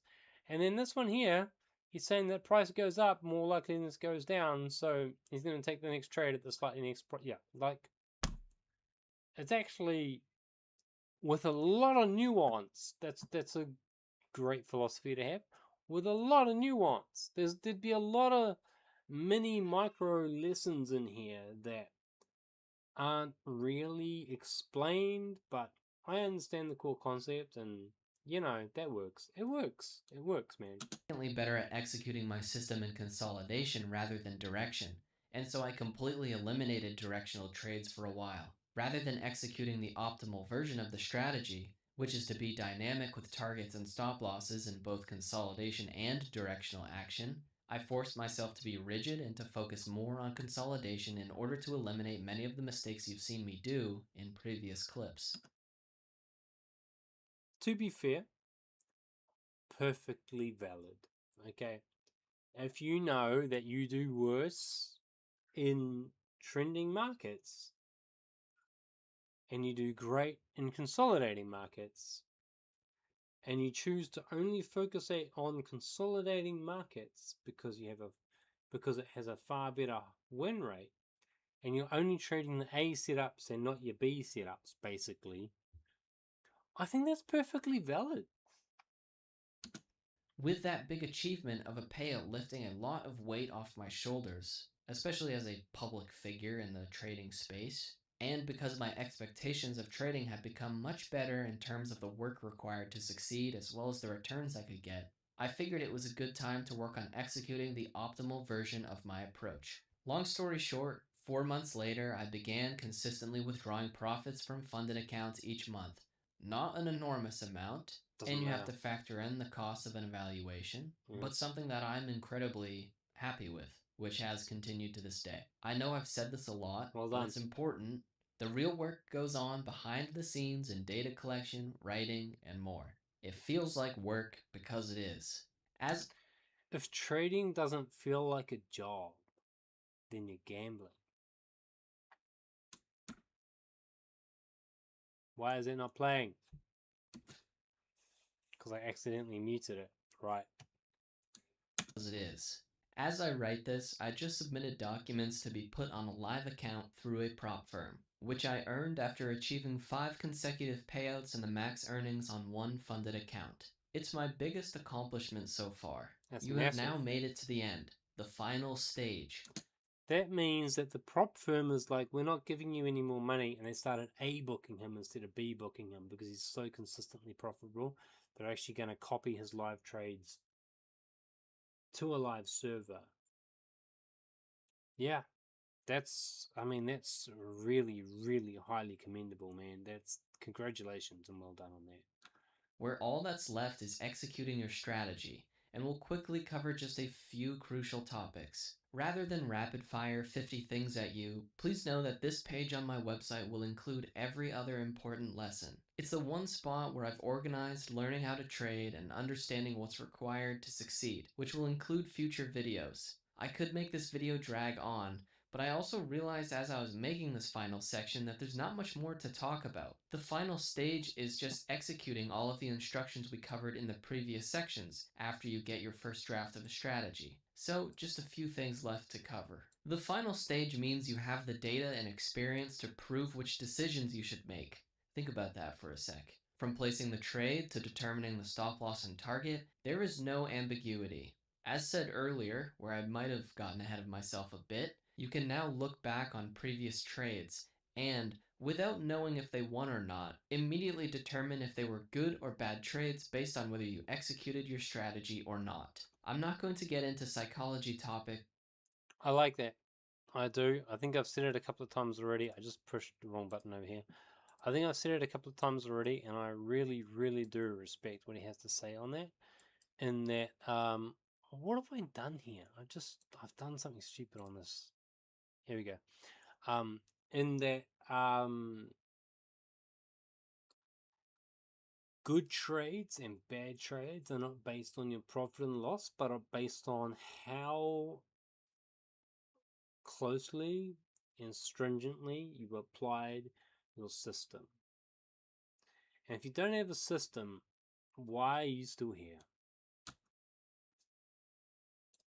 Because that'll be another time. But while the core of who you are will mostly remain the same, over time you will become desensitized to the pressure and overall effects of trading. Similar adjust. Oh crap. Okay. Way I can come in with a fresh. Yes, at that price point. As the money goes up, that all resets and starts again.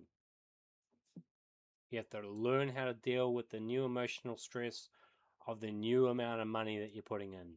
So if you've been trading on a $50 account or a $100 account and taking $1 trades, and then you're at $1,000 and all of a sudden you're taking $10 trades, that might create a stressor for you that you're not used to. It's still 1%, but it's also 10 times bigger than what you've ever placed before, and that's stress. That is stress, man. I'm just saying. Page on my website will include every other important lesson. It's the one spot where I've organized videos. I could make this Let's video just get to drag where we on, were. but I also realized as I was making all of the instructions we covered in the video drag on, but I also realized as I was making this final section that there's not much more to talk about. The final stage is just executing all of the instructions we covered in the previous sections after you get your first draft of a strategy. So just a few things left to cover. The final stage means you have the data and experience to prove which decisions you should make. Think about that for a sec. From placing the... There might be a year, and it might be 10. It doesn't matter how long it takes you to get there. You're not racing with anyone other than yourself. It doesn't matter how long it takes you to get there, just as long as you do. Trade to determining the stop loss and target, there is no ambiguity. As said earlier, where I might have gotten ahead of myself a bit, you can now look back on previous trades and, without knowing if they won or not, immediately determine if they were good or bad trades based on whether you executed your strategy or not. We covered that. I love that. Let's go. I'm not going to get into psychology topics because that'll be another time, but while the core of who you are will mostly remain the same, over time you will become desensitized to the pressure and overall effects of trading. Similar adjustments like that can lead to real changes in behavior and decisions, and while that's a very specific example, the actual lesson here is that we never stop learning, never stop needing to monitor ourselves, and we'll never have it all figured out. You can lose an edge, and I really believe that you need to be passionate and probably a little obsessive about trading to succeed. Sizing up, switching to an account that matters, and every other aspect of trading that increases the pressure can make old problems come up. Yes, like I said, upping the size creates all those pressures all over again. You got to start again.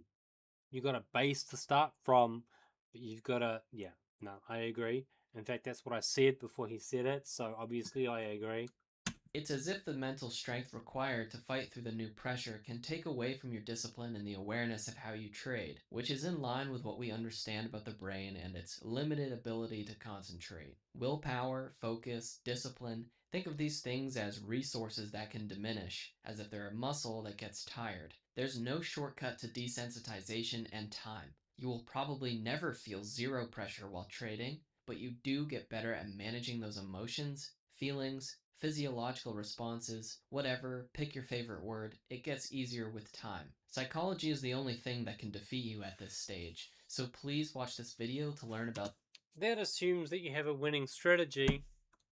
about that, as well as a bunch of some of the best trading advice I've seen. In fact, that video is most helpful to the non-beginners. This is also a great video to watch to understand the exact role that trading psychology has, I've watched that because one you'll a hear couple of people times. say it It's doesn't quite good. matter, that it's everything, and all other variations of its importance. But remember that most people typically have zero proof of profitability. So that video helps clear it up.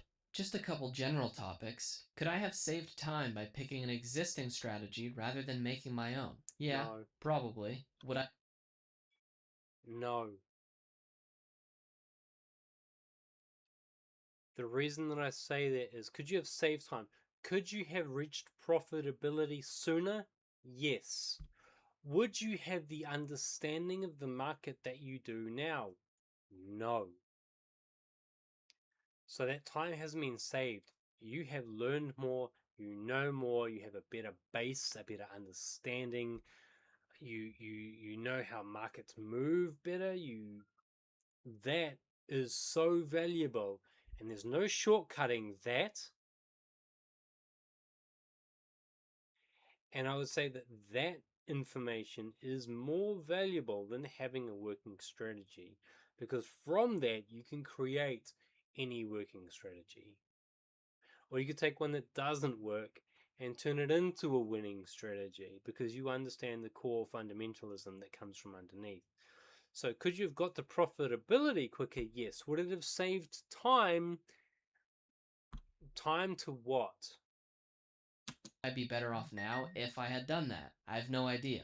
The answer to these and related questions are better understood by going back to the section where the difference between discretionary and systematic approaches was explained. Diversify what brings you value and happiness. Trading is hard. You're going to be miserable if the quality of your day is based on how you traded, especially when you're new. What did you learn? Not how much money did you make or lose. Process over profits is the trading way of saying you need to be process versus results oriented. Profitable traders understand that one trade or one day doesn't mean anything by itself. All that matters is the long-term performance and being net positive. To help with staying focused and only taking proper trades, one option is having a sound play that goes off every couple of minutes. Might sound like a joke, sort of does sound funny, but I did that for a long... No.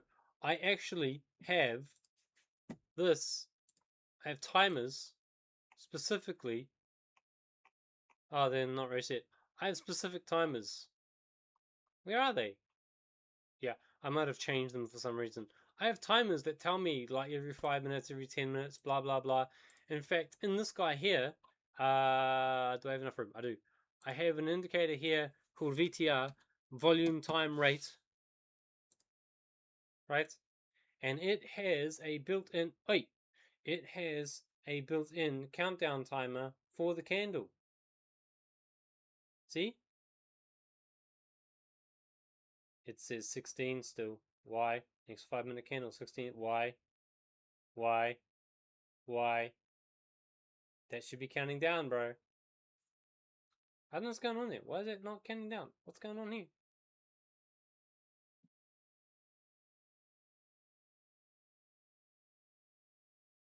What's going on? Yeah, I'm absolute proponent of this behavior. Look, there it is. Now it's counting down. Okay. No? Weird. Whatever. 42. Yeah, it is. So anyway.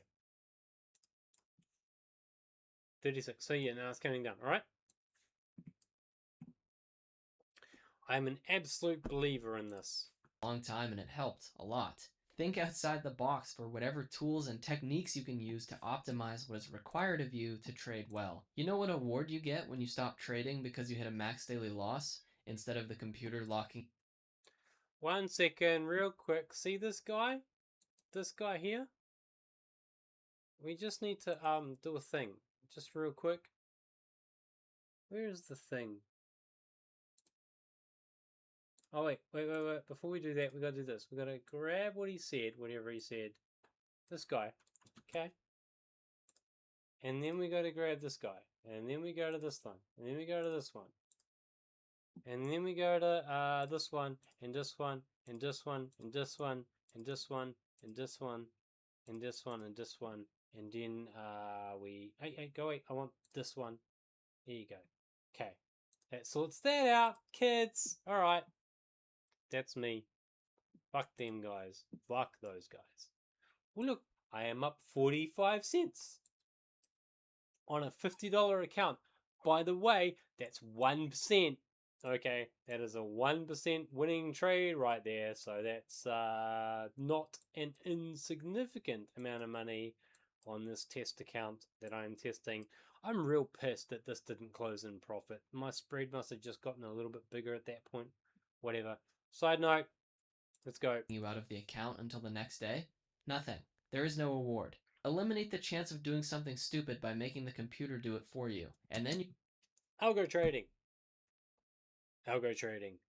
Let me show you something about algo trading. This one? No, I don't think it's that one. Let's find out.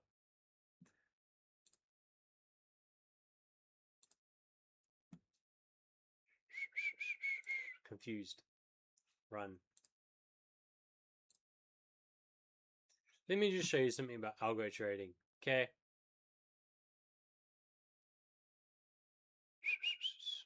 Let's watch this while it loads. You can maximize your focus on the most important aspects of trading. More helpful topics, future videos, and anything I might have forgotten to talk about will be on imantrading.org in the trading guide. This video covered my entire journey. It has been the biggest project of my life. Thank you for letting me help you. I want you to succeed, and good luck with your journey. Stay healthy and never risk money you can't afford to lose. All important links will be in the description. I love this kid. He just wants to help, right? Yeah. Okay, anyway, what I was going to show you here, last bit, and then I guess I close the video out because this is it. So, down here, ignore this. This is just like testing trades and shit. We have got like variants on trading systems as I build them, right? And each of these, some of these are like 1,000, some are 700, some are 3,500. Modify. This one is, I think, about 700 off the top of my head. Oh, no, there you go. He's 1,000. So 1,000 lines of code on that guy, and there's 3 variants, and I've got all of these different scripts, and about 20 of these are profiting on my VPSs. But I mean, there's a lot of work in here, believe it or not, guys. Algos work. I use them all the time. They're lovely. They remove a lot of ambiguity from your trading. They force consistency, and they will tell you, presuming that you coded it correctly, they will tell you beyond a shadow of a doubt whether your system is actually working or whether you missed something or just doesn't work, or if you're discretionarily changing trades in between, or if you're regimentally following a system exactly. If you can code a system, you should absolutely code a system, because it will teach you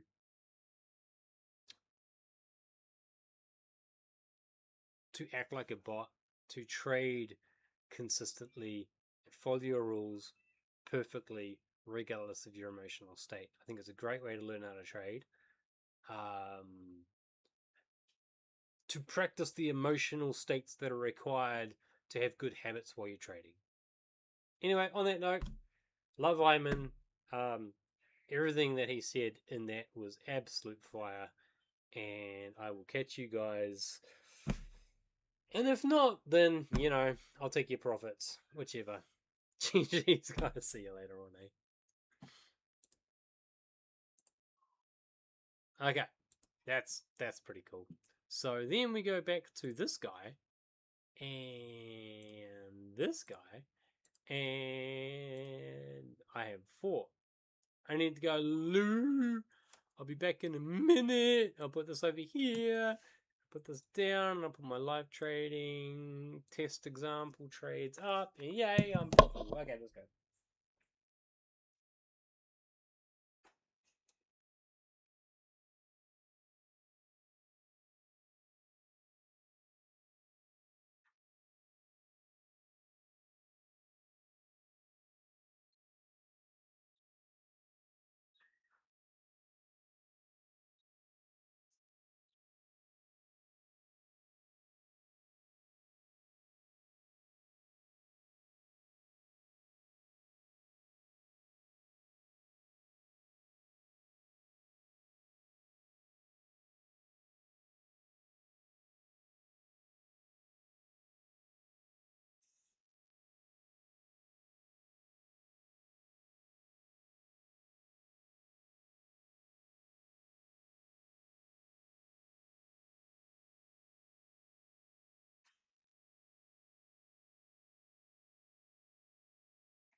Guess it's time for some music.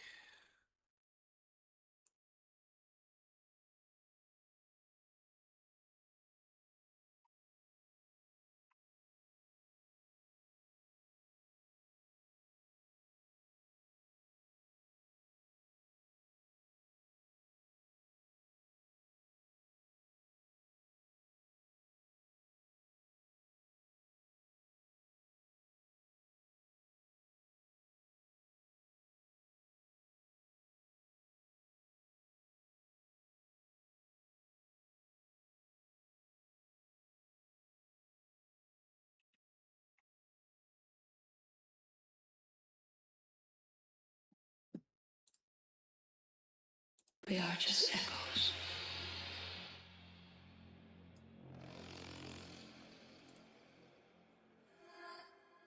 Repeating the same dream in different forms.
Can't stop time.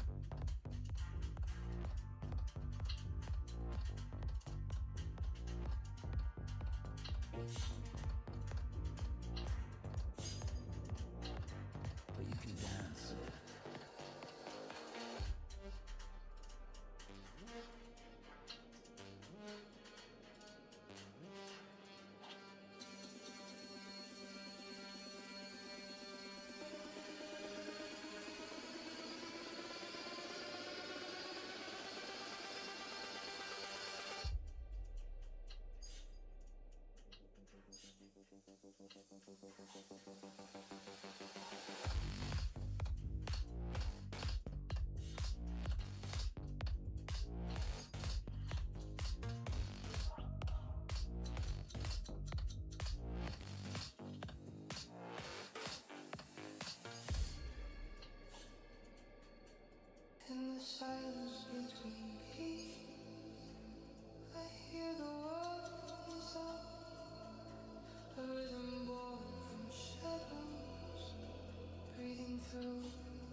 recognize.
The beat becomes a weapon.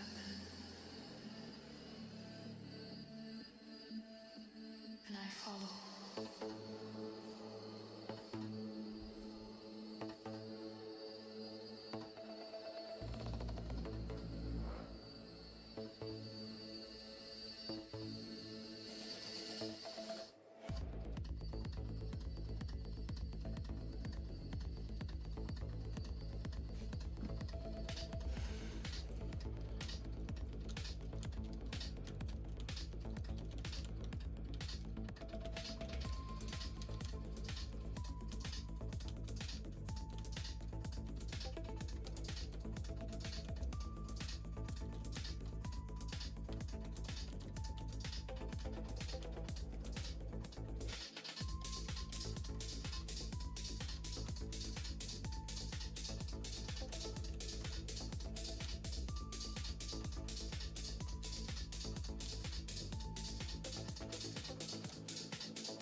%99 of You don't have to do this. I'm a day trader. I could just go home. You could. Make it worth your while. Take you to an ATM, 14 grand in it. And everybody just walks away. An ATM.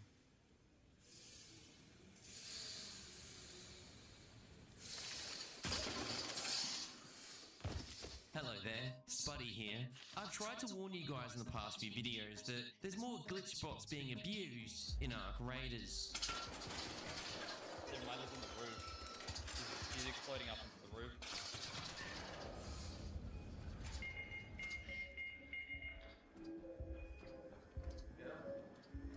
Before I get onto that though, I should note that everyone who's played extraction games before understands there's a subhuman type of gamer that plays these games. In particular, they like sitting in dark corners listening to podcasts, waiting, watching, lurking for a player to play a full match and then go for the exit.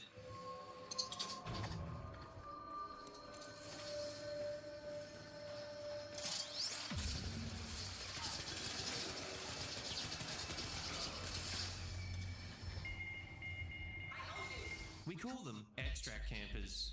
Now, I've got nothing against those guys personally. It's all in the fun of the game. Well, within the boundaries of the game mechanics, that is, it's legit. It's just an annoying thing to deal with, that's all. And it's usually pretty skillless to pull off. Where the real rub is, people using glitches out of bounds to kill you in the extracts. Now that's subhuman. Those people deserve a special place in hell, next to lawyers.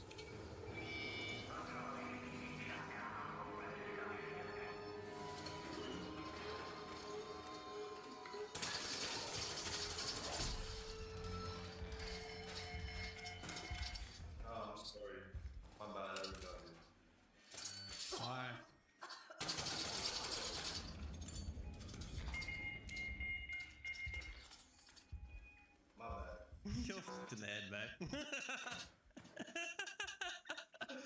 You fucking microwave kids, you know it. What the fuck, dude? Do you like throw puppies in lakes and shit for fun? Now don't worry, we're not going to do that in this game or show it off. In fact, I've started hunting the players that do this.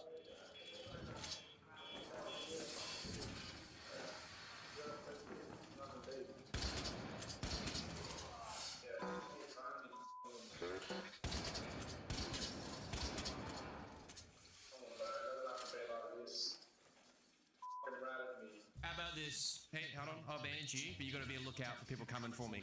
And then you'll come out alive with me, alright? You tell me people are coming. You, me versus the world, let's go. GG's, mate.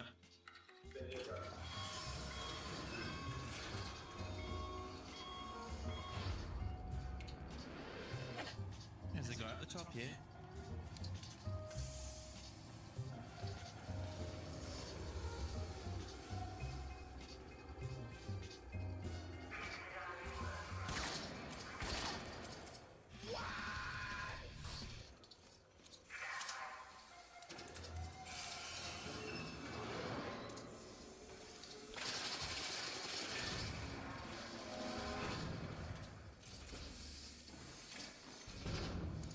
What a vile piece of shit you are.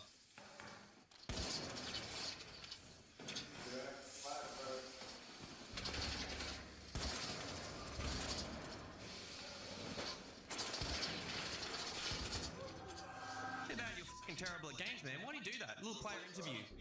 Nah, a little post-match interview. No, tell me, why do you play like that? For real. Why do you glitch? No. No, talk to me. Oh, yeah, I am. I seen like 10 minutes ago. I was like, what the fuck? This can't be real. So I tried it. You can't fucking blame me for wanting to try something else you want to talk about. No? It looks cool and I wanted to try it. I don't leak. I just wanted to try it out. Yeah, I heard you could steal Mars bars at the shop, but I don't fucking do it, dickhead. Amazing, bro. Oh my god.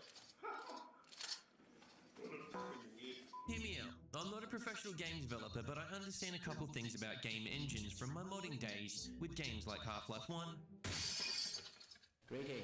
and Warcraft 3. Something you're doing? When players extract inside the exit, there is an invisible volume that they are standing in that makes them disappear when the extraction is complete. Unfortunately, in this exit, the volume is too small. and people can glitch up into the roof. I'm not going to show you how you got up there, so don't ask. It's gotten so prevalent that I've had to put it in this video, and hopefully the developers may stumble on it sometime this year and fix it. This has been in the game since the map came out, Stella Montes that is. And I understand the developers had Christmas holidays get in the way of this, you know, like looking into this stuff, but holy shit, it was in the game before Christmas of 2025. Please, developers, just slightly increase the invisible volume to stop people glitching at the top of this room. It's driving me bloody bonkers. I'll give you guys an example of how to do this right now in MS Paint. Relax, relax, I know that's treading on someone else's territory, but here it goes.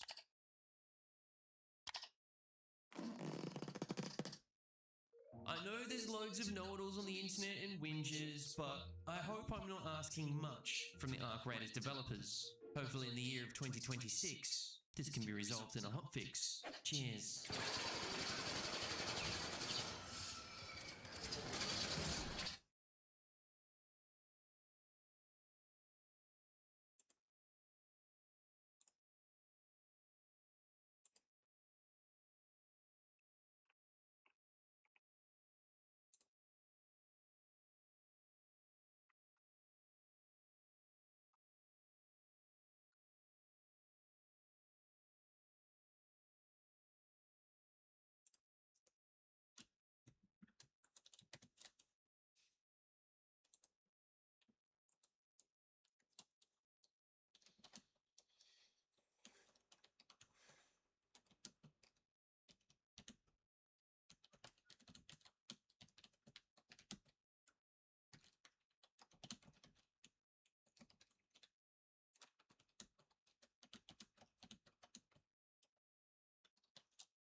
Paint.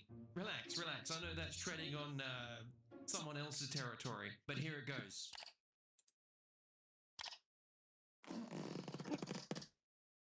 I know there's loads of know-it-alls on the internet and whinges, but I hope I'm not asking much from the Arc Raiders developers. Hopefully in the year of 2026, this can be resolved in a hotfix. Cheers.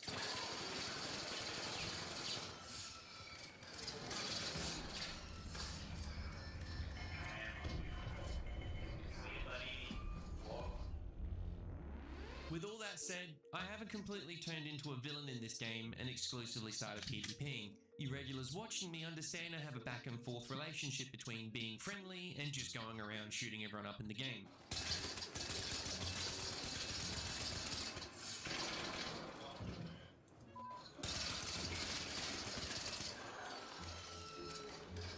Even with the toxic extract camping on the rise and the glitch abusing completely going rampant, I'm still doing my best to look out for the Bambi players out there whilst just playing the game. You got it. Press the button. I would have already killed you. Just press the button, bro. I'm not gonna control you. Relax. I would have already killed you. Just press the button. Press the fucking button, dude. There's other people coming. Hold on. Relax, man. Geez, people are so edgy in this game. Now, yes, I'm picking and choosing when to be friendly, but that's always been the case with the nature of this game, being whoever shoots first generally wins the fight.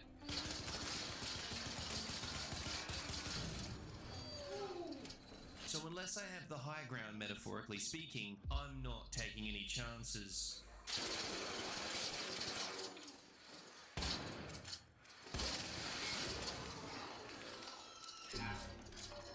Holy shit.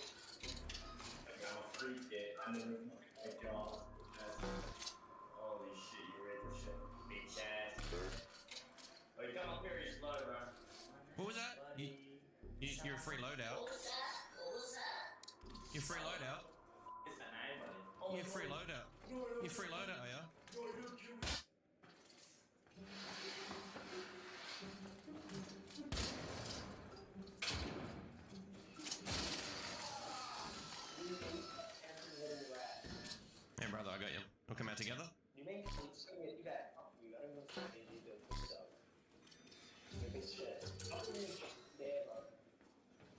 Let's go out together. Let's go out together. What's wrong with you?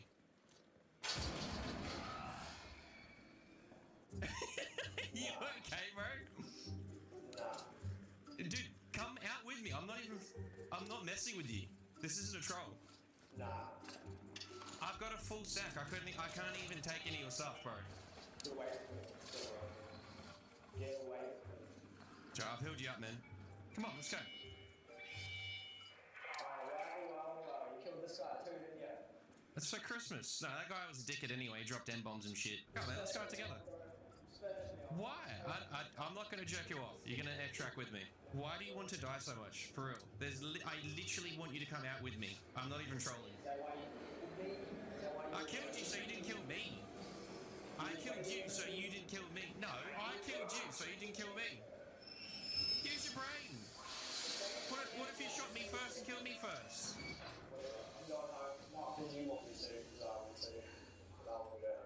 I'll stabilize you again. What's with the ego, bro?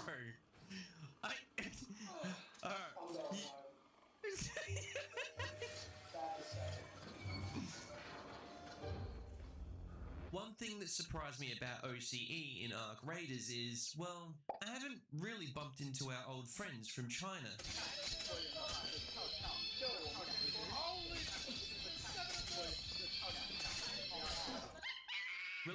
Relax, Harry. Look, I got nothing against Chinese people. I just don't like having to 1v6 Zerg squads in a solo queue. That's all.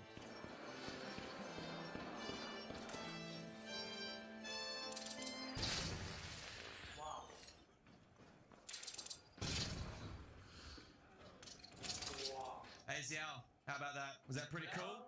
Ni hao, my brother? Ni hao, ni hao. Sure. Asia?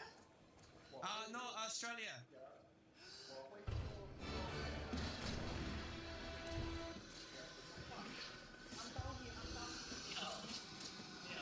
Ni hao, brother, ni hao.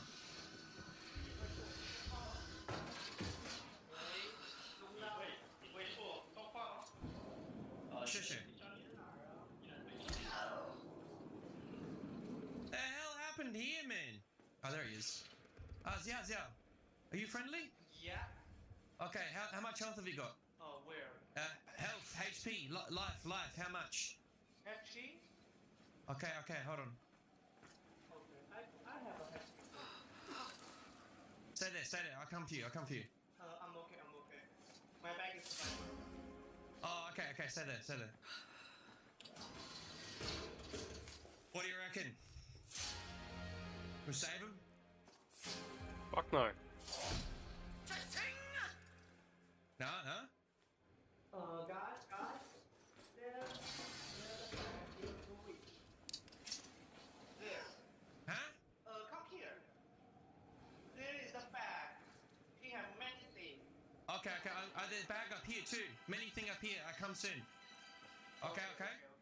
Okay, I'll be right back. There's many things up here. Just let me get the stuff, fellas, alright? I'll get to you in a minute. I got a hatch key now as well, huge. What did this fella get up to, man? I'll be, one second, Xiao, I'll be right with you. I'm just coming, 1 second, I'm just looting more. I think I got everyone. Xiao, can you hear me? I think he's going for the exit. Where'd he go? Watch out. Oh, there you are. There's a water, it's a spider. Where from? Come this way. Xiao. Do you want to come to the hatch? I have hatch key. Let's go to the hatch. Together, this way. Okay. I'll protect you. Did you play a game Dark and Darker? What? Did you ever play Dark and Darker? Dark, yeah?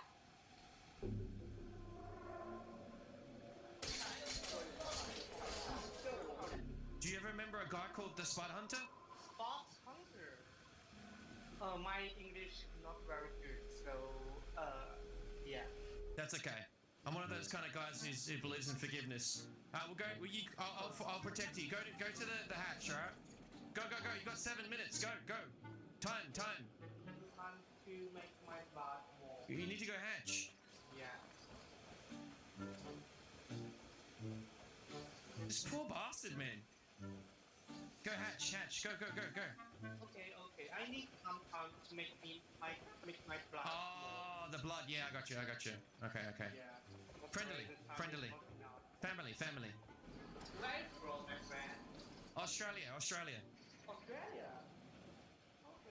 Just remember, Australia friendly. Okay? You speak Chinese? Only little, like hello. His voice, did you hear me? He went, no! I didn't kill him! No. He moved too much. I didn't kill him! He moved too much! Dude, his voice, did you hear me? He went, no! No, I didn't do shit! I was gonna leave him alone! I don't know about you guys, but I always seem to get stuck in this vicious cycle of being friendly with players. What's up?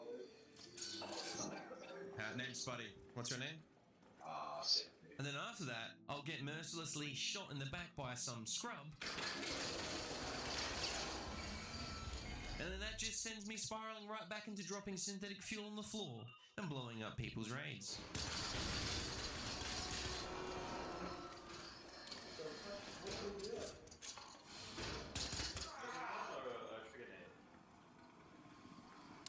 Negative. What did you have?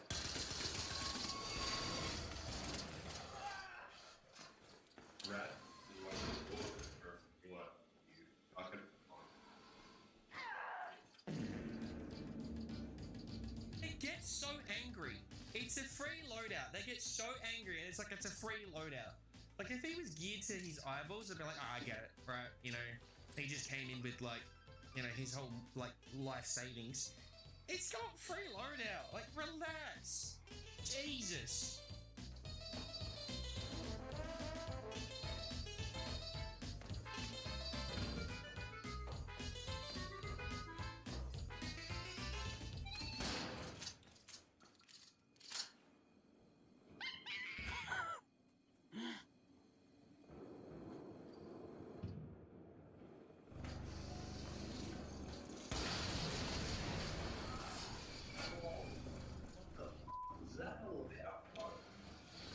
That was not for you.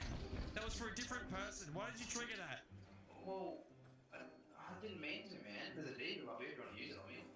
I know, you're a streamer. I'm playing against you. No. I just got one of those I got one of those dickhead voices. I used to play the cycle against you all the time. There's a dead body upstairs, and I think I left it. I'm pretty sure. I can't check my body. I don't know if I grabbed it or not. I think it's up here. So I was just dicking around, bro. I was just doing it for the lols, alright?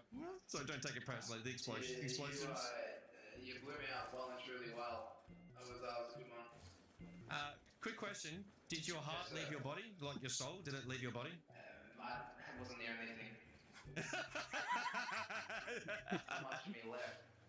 I'm caught up health. I'm probably gonna bleed out. No, stay still. I'll stabilize again. Where is it? Yeah, I think someone flogged it, bro. That's alright, man. Stay there. No, GG's, man. Sorry about that, bro. That's alright, man. GG's, man. OCE really is a small place when it comes to gaming, and bumping into a bunch of Chinese players brought me back to the dark and darker days a few years back. But it's not just the Chinese fellas I'm bumping into. Yeah, I'll get you up, man. Yeah, good fight, man. GG. I guess just remember my skin, don't kill me again, alright? Godspeed. Or don't fight me. You know how that works out for you, right?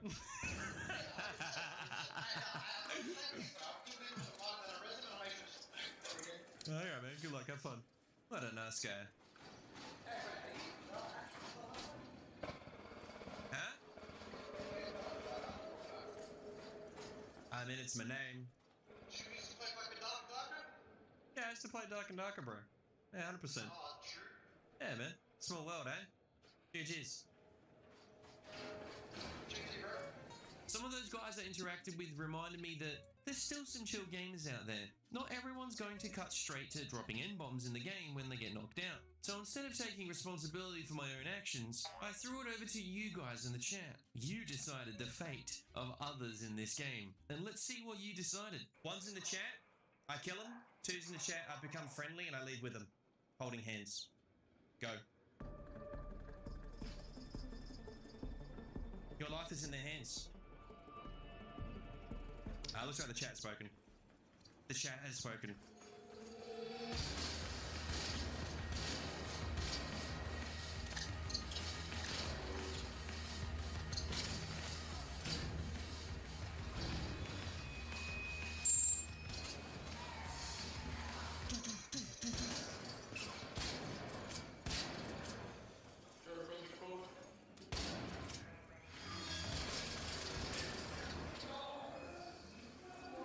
You have been left behind. That's all right. You can leave with me, man. You're all good. I'm gonna bandage you. Right? No, stay still. Oh, you're cheap, right? Yeah, you're good. I bet they shit their pants though, am I right? Oh, bro, 100%. GG's, man. Godspeed. Love you, man. Love you. I shall be known as Spartacus the Merciful.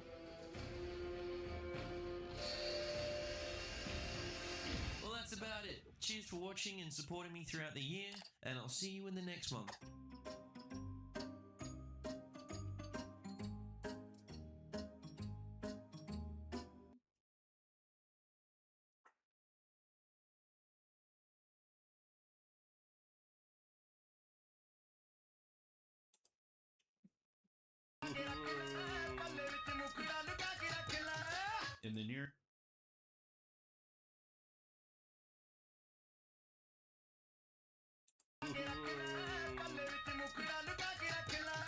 In the near and distant future. Welcome back to If You Laugh, You're Conservative. I swear, some customers be like, "Excuse me, I'm from Minnesota. I'm trying to get to South Dakota. I have a bar mitzvah to get to in 15 minutes, but my Apple CarPlay isn't working. I'm not sure what's going on with my Apple CarPlay. It was Look at that cord. It is mangled. just working last week. I really need my Apple CarPlay to work. I'm trying to get to South Dakota." Bro probably plugged in a new cable and charged him $600. Ready for your happy birthday? What is it? What is it? What is that? What is that? He got a mower. What is that?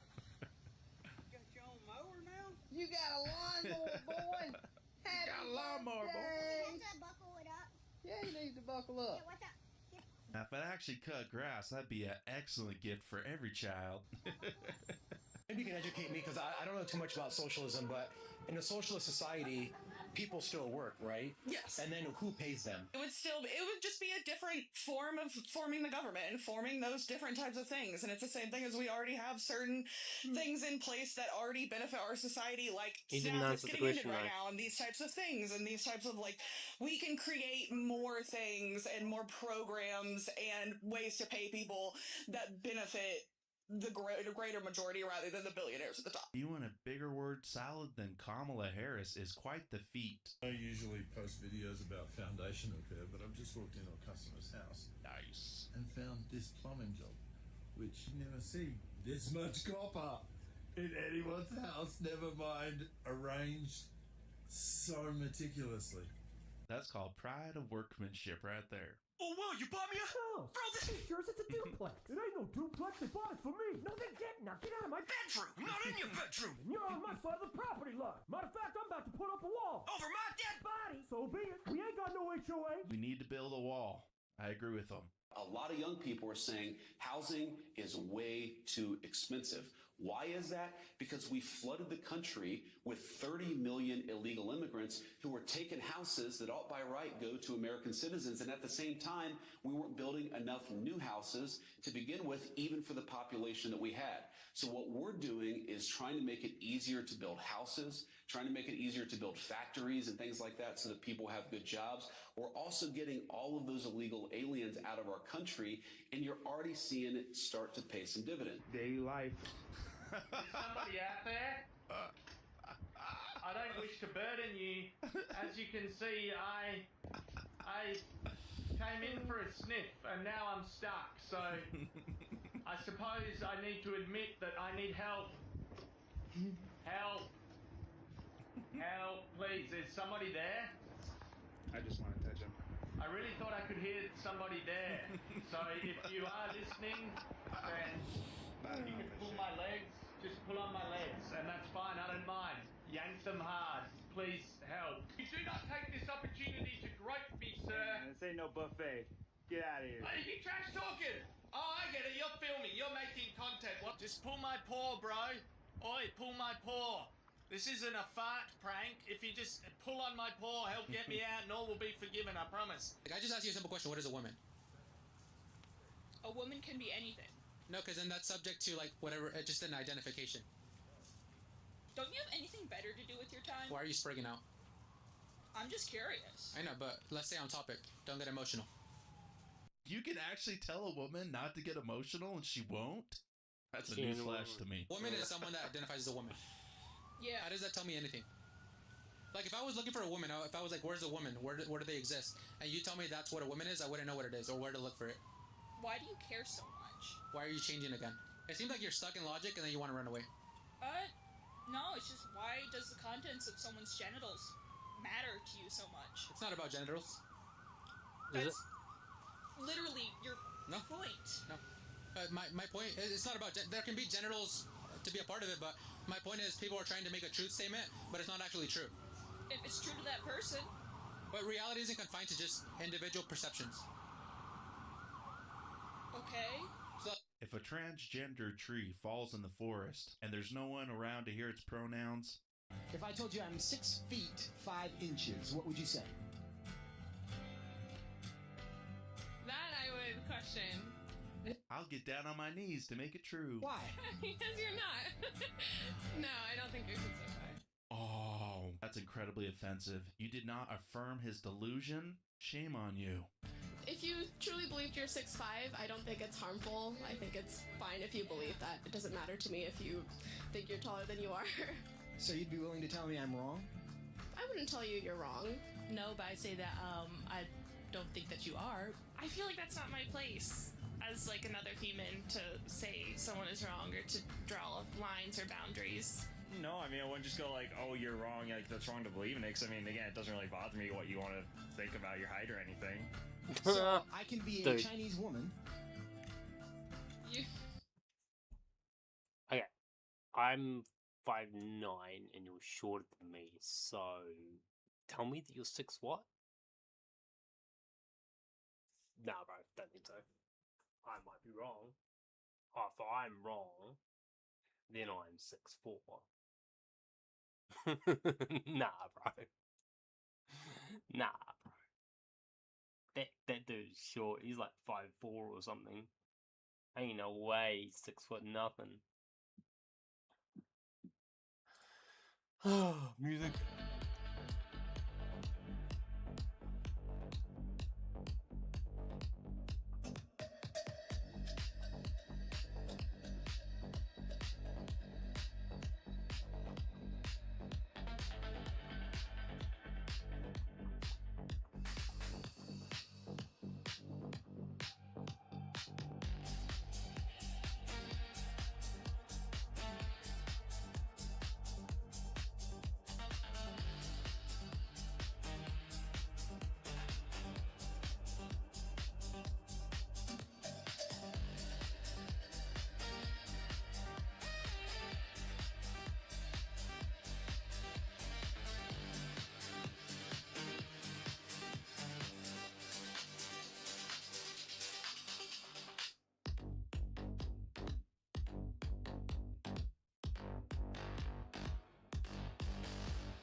This is the no.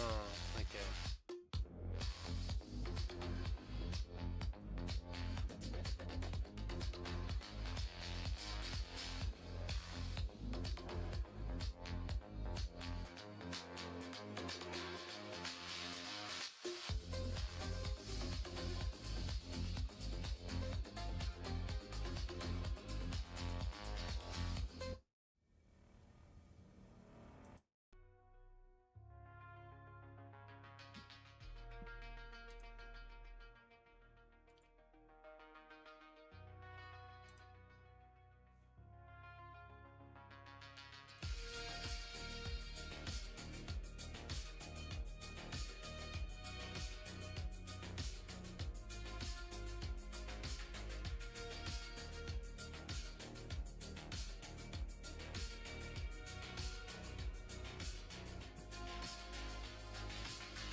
Someone's actually publicly trading a martingale. Hopefully everybody out there had a fantastic Christmas holidays. It's always a wonderful time of year. Except, of course, if you had any of your capital following the self-proclaimed trading genius dubbed Captain Condor. For that crew, it was an absolute nightmare of a Christmas holiday because it's been reported that they essentially lost everything on a massive Iron Condor bet that went badly. And not just the guy at the helm, but everybody who followed him off that cliff as well. I've seen numerous posts saying they lost everything, starting GoFundMe pages. It's really sad to see. Now, if you follow the markets, you might be thinking to yourself, well, that's weird, because nothing really happened in the markets the last few weeks. It's been pretty calm, right? No. Yeah, it has, except for that trade. It was the final nail in the coffin for a longer sequence of trades that was part of what's called a martingale strategy. Now, you may not know that term, but you need to be able to identify it when you see it, so that you can run the other direction and have nothing to do with it. So let me tell you what the martingale strategy is, so that you never have to go start your own GoFundMe page after one of these online gurus talked you into doing something stupid. So let's say you open a standard iron... Yep. Hopefully everybody out there had a fantastic genius dubbed Captain Con, essentially lost everything on a massive Iron Condor bet that went badly. And not just the guy at the helm, but everybody who followed him off Isn't that there a cliff as pop well. out I've seen button somewhere? numerous posts saying they lost everything, starting GoFundMe pages. It's really Yeah, that. sad to see. Now, if you follow the markets, you might be thinking to yourself, well, that's weird, because nothing really happened in the markets the last few weeks. It's been pretty calm, right? Yeah, it has, except for that trade. It was the final nail in the coffin for a longer sequence of trades that was part of what's called a martingale strategy. Now, you may not know that term, but you need to be able to identify it when you see it, so that you can run the other direction and have... It's a good take. Martingale is basically double down, double down, double down, double down until you run out of money. It's pretty simple to lose at. With statistically speaking, you should lose all your money in about 100 trades. Nothing to do with it. So let me tell you what the martingale strategy is, At so the that most. you never have to go start your own GoFundMe page after one of these online gurus talked you into doing something stupid. So let's say you open a standard Iron Condor option trade with 10 contracts. Obviously you're hoping that trade makes money, but let's say that it doesn't go your way and the trade is actually a loser. Well, no problem, it was a reasonably small allocation size anyway, so for the next trade, you double the trade size to 20 contracts so that you can quickly make up for the previous loss. There you down. Well, wouldn't you know it, that trade goes against you as well.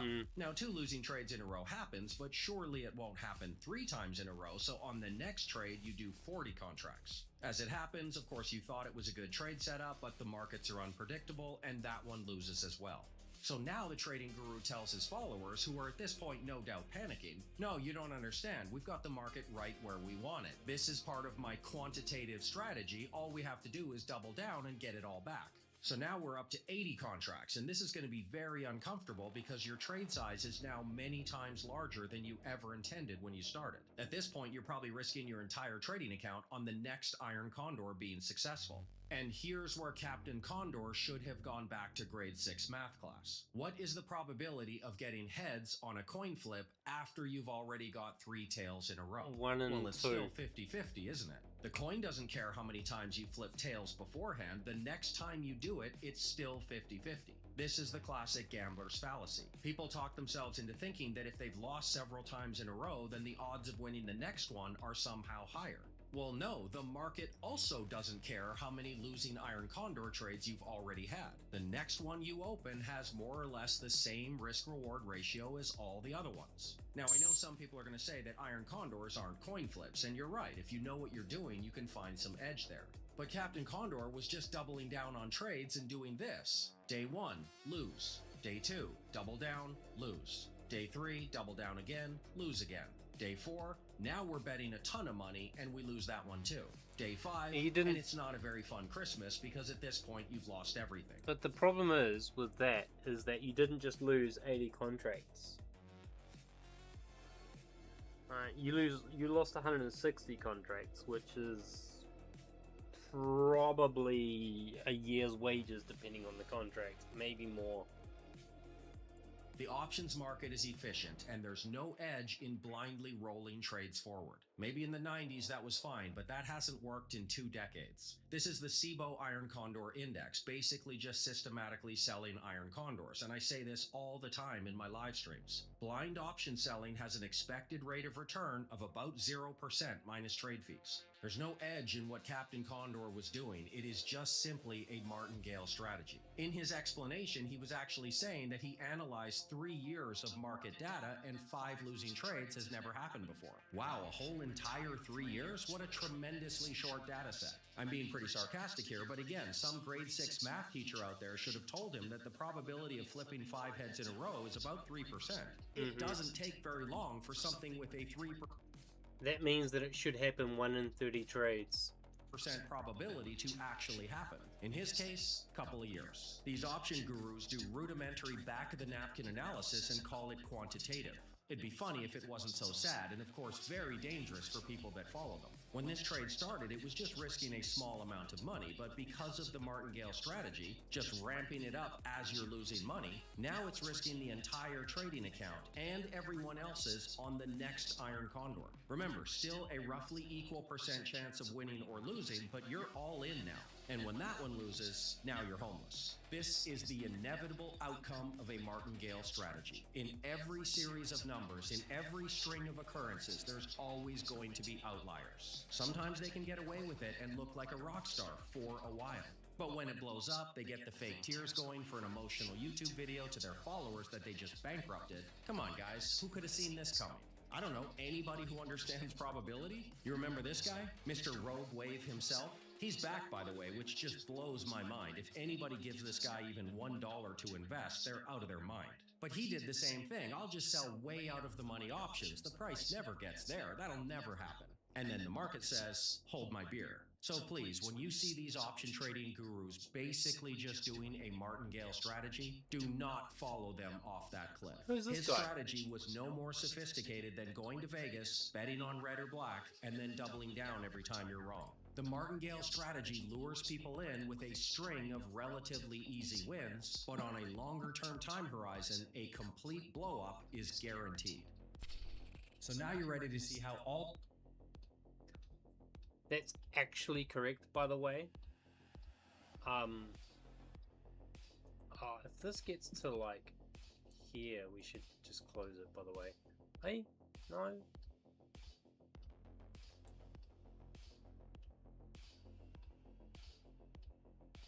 I might have to move the TP to there. Is that what I gotta do? Yeah, okay. Right, so what he's saying is that mathematically speaking, on a large enough sample size, a martingale will always destroy your account.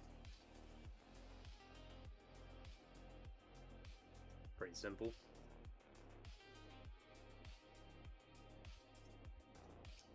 He's right, too, by the way. Because I can't be bothered doing the flips to prove it.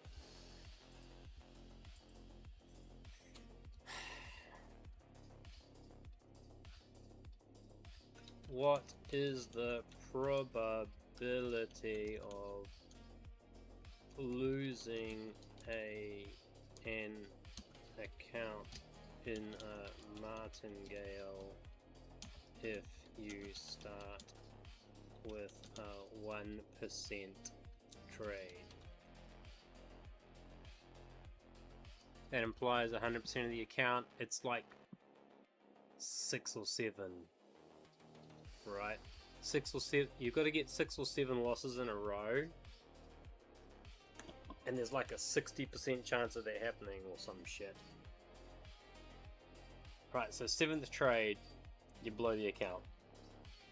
Okay, and the chances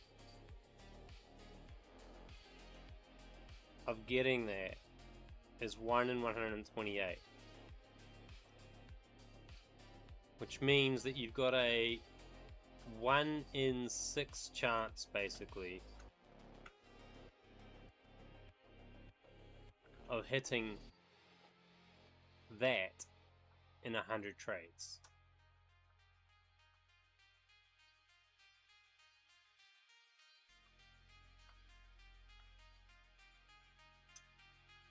At a 50% win rate, you'll on average 128 martingale sequences before you hit the 7 loss streak.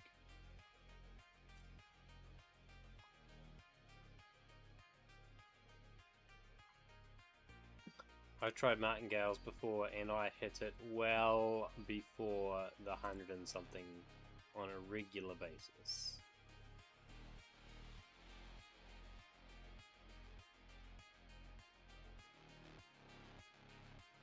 $127. Yeah, so say there. Yeah, that's $1 up. I can take $1. Dollar is 2%. 2%'s good, thanks.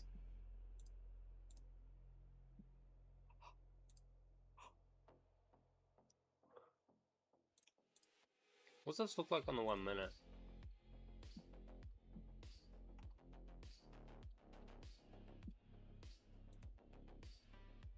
There's a comment I see on my channel fairly regularly that goes something like this. You've been trading for 3 years. You should be way better than you are now. Off.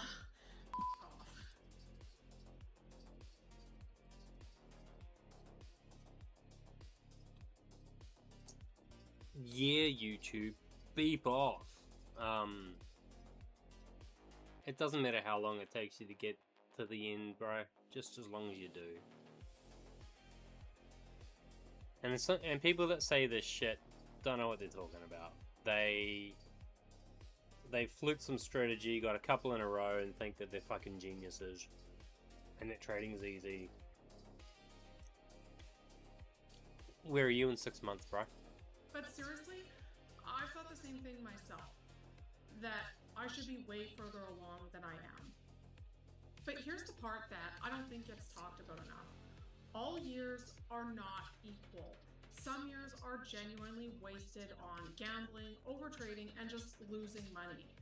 Some years are spent building real skill, and others are spent unlearning the bad habits. And that last part, the unlearning, I think that takes a lot longer than any of us would have expected.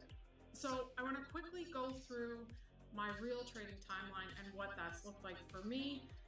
And then I want to talk about what I could have done differently to shorten that process and what all of us can do to make 2026 a better trading year without rushing it. And definitely with less stress and less money spent. I didn't start trading by trying to learn how the markets work. I started because I thought I could make a lot of money fast. I joined a signals group and honestly believed that if I just followed a professional trader, I didn't need to actually understand anything myself. Cool story, bro. I wasn't trying to build a skill. I was outsourcing responsibility. And at the time, it felt great. I could just copy trades and hope for the best. But what I didn't realize was that I was learning some of the worst habits possible. No hard stop losses. Everything was mental. Stops were often moved or ignored entirely. Wins were celebrated, losses were barely talked about. There were no clear rules, no accountability, and no real discipline. Trading was incredibly stressful for me during this time. I was losing money, losing sleep, and constantly on edge. But I thought that was just what trading felt like.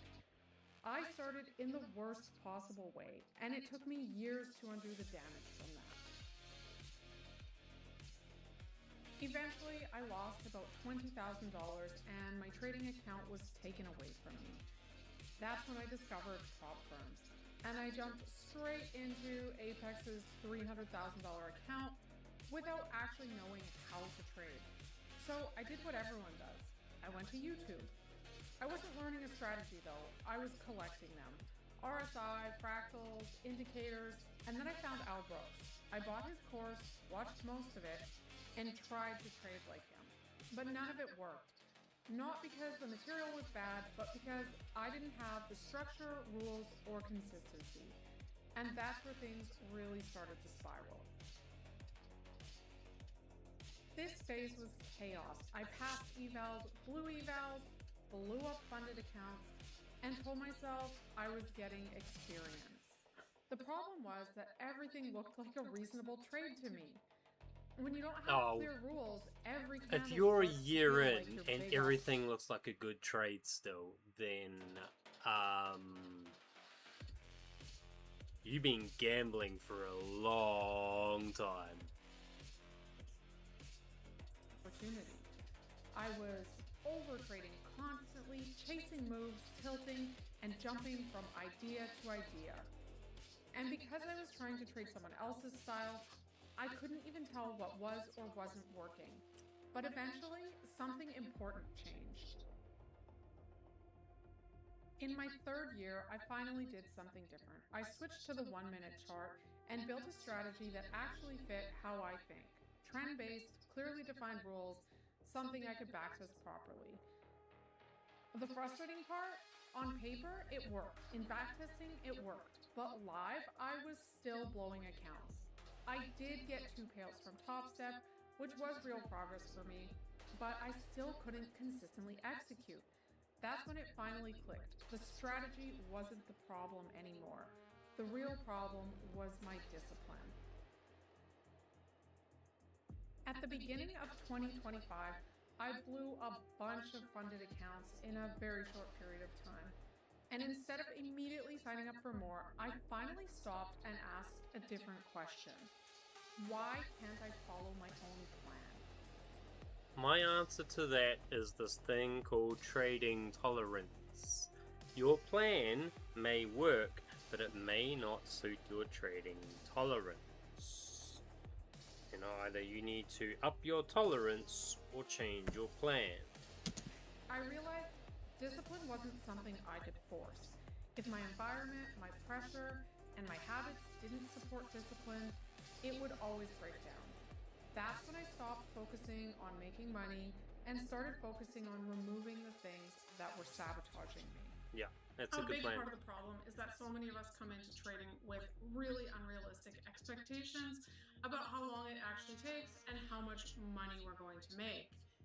And then we hold on to those expectations when they're clearly hurting our progress. That pressure to be further along pushes us to force trades, to rush, and to keep repeating those same mistakes over and over, which actually slows down our progress and our learning. So now I want to talk about what I would have done differently and what we can all still change. So looking back, there are some very clear things that I could have done to shorten this timeline for myself. Or at the very least, I could have made it less expensive and a lot less stressful. But the good news is, these aren't things that you had to do 3 years ago or whenever you started. These are things that you can start doing now that will make a real difference. So what I wish I had done differently was not starting with real money. I really wish that I would have, and I see some people doing this in the Discord, and I'm always like, you are doing this exactly the right way. I wish I would have focused first on the strategy and the process and nailing that on sim first before putting any real money into the market. From there, I think the best thing to do would have been to go to a small prop firm account and see how I could perform when there was some real money on the line and when I had the strict rules of a prop firm to follow. So that's how I wish I had started. I would have not joined a signals group. I think that was a huge mistake. I know that was a huge mistake. I learned so many bad habits. I lost $20,000. It was super stressful. I really wish that I hadn't done that. The thing that also slowed down my progress after I left the signals group was I then, after a few months, found other traders' live streams. I found Top Step TV, I found other traders' live streams, and I started listening to those while I was trading, and it really hurt my trading. Some days, yeah, I'd get a nice free trade from someone where I'd win and think like, oh, it was good that I was listening, or that was great. But more often than not, it just interfered with my own process. It caused me to take trades that I wouldn't normally take. And it caused me to stay out of my setups if it was going against what the person on the stream was doing. So I think that really held my progress back a lot. If you're still listening to other traders while you trade, I would encourage you to cut it out at least for a month or two and see what happens. Sticking with one strategy long enough. I really wish that early on I would have just picked a strategy and then worked on that and tested that and seen how it worked instead of like hopping all over the place. I do like Al Brooks. I liked what I learned in his course, but like I said, for me, being so new to trading, everything was looking like a reasonable setup. So I just ended up over trading and just in way too many trades that I shouldn't have been in. So I really wish that I would have just gone with one strategy, learned that, and then developed something on my own after that. Separating learning from earning. I went in thinking, I didn't think I needed to learn. So that was obviously stupid and a mistake from the beginning, but I went in thinking I didn't need to learn. I went in thinking I was just going to follow this guy and I was going to start earning right away. Obviously, that didn't happen. And yeah, I wish that I would have gone in with the attitude of like, it's going to take me at least a year or two of learning before I have any sort of thoughts of earning any money from it. The other one is accepting boredom and patience as a part of the job. I started off in that group. There were no trade days. Every day was multiple trades. So I really got in that habit of like the excitement of, taking a trade and just like constantly looking for the next trade instead of, accepting that there should be a lot more waiting and I should be a lot more selective about the trades that I am taking and quicker to get out of them. All right, so here's some things that I think we could do right now and in 2026 that I think will actually make it a more productive and meaningful year for our trading. This is definitely my plan going forward. So if you feel like you have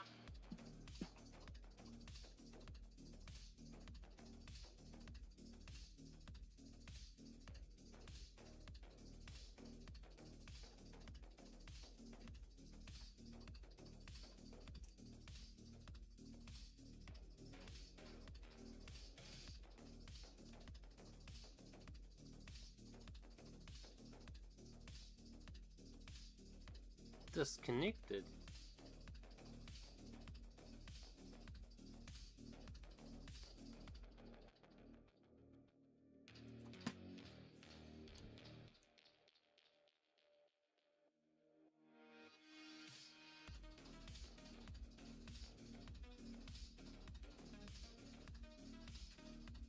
How am I disconnected from my own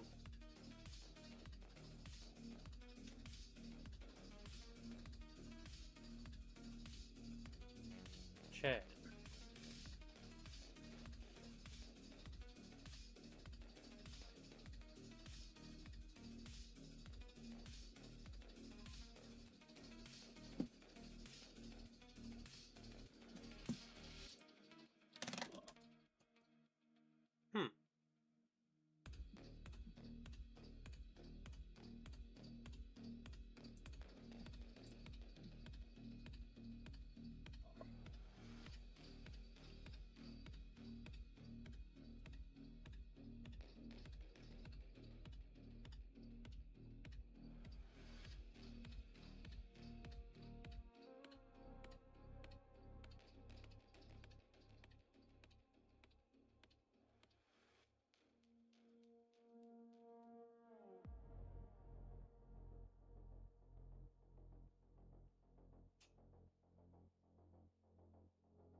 Right, now I'm back in the chat. Alright, whatever that was.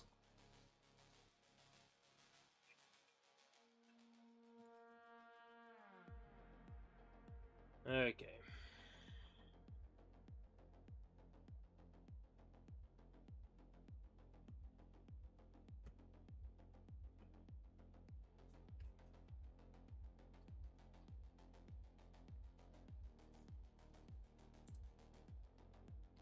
Hey guys, how you doing?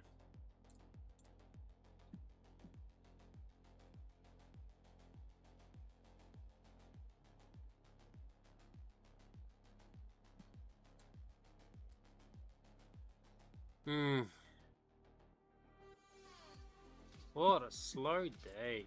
I just want to test my new idea.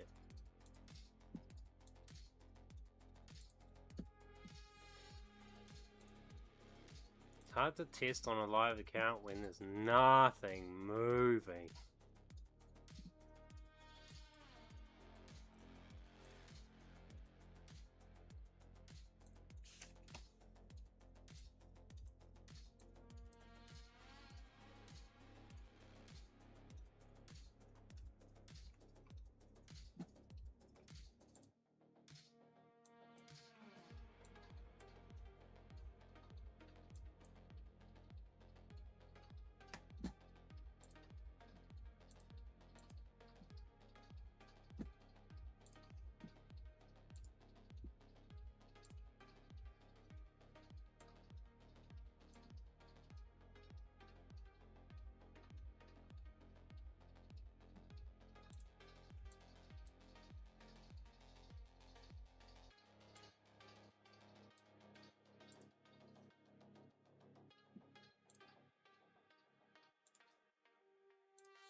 Boring day.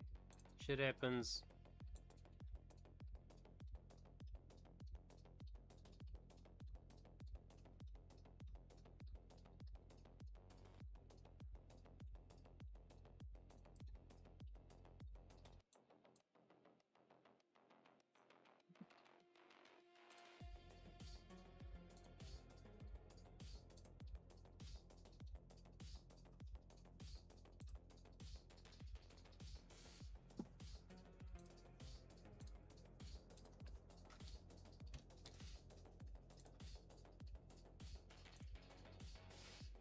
It should ask me what day. Yeah, I want to. Thank you.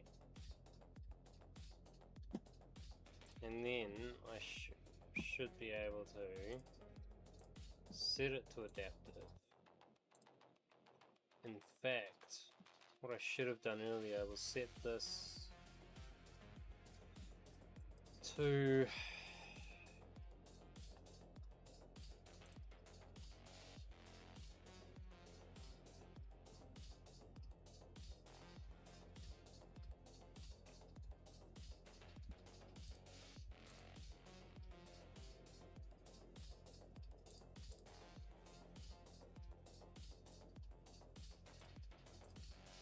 the default settings, right?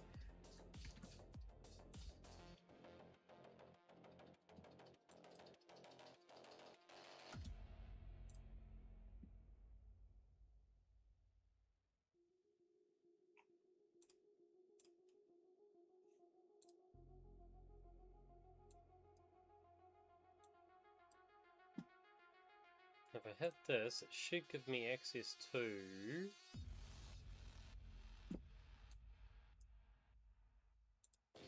this bar.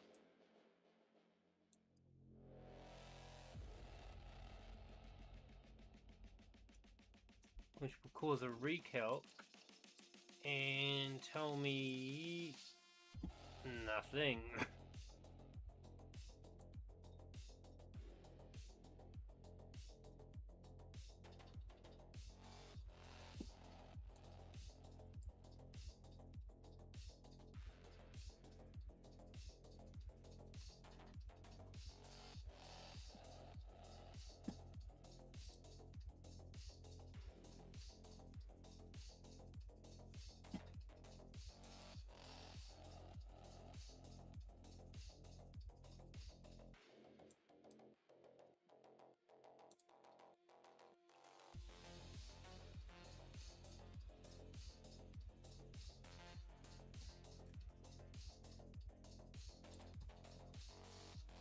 Ah, this should go up now. Shani's home.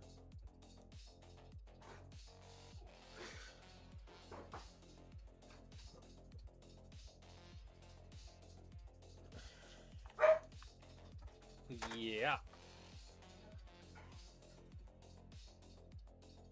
Yeah, Shani's home.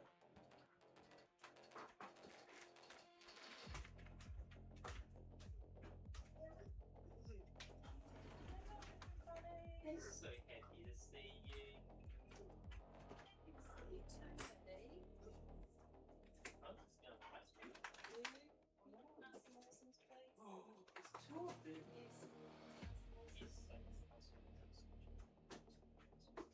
I also had a little bit of ham and bun and stuff. Is that pan going back in the fridge? No, it's being donated. Why? What can you do for that? It'd be awesome. Why are you giving them the pan? You don't want it.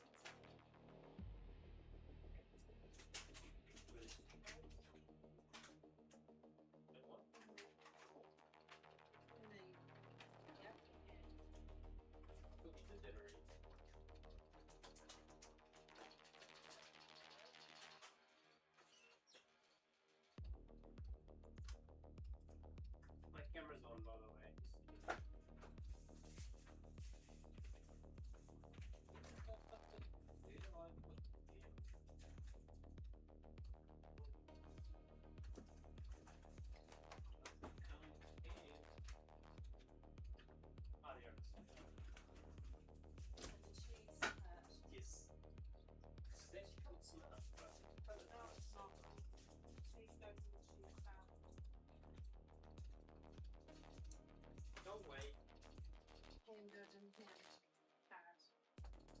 rain and water and hose.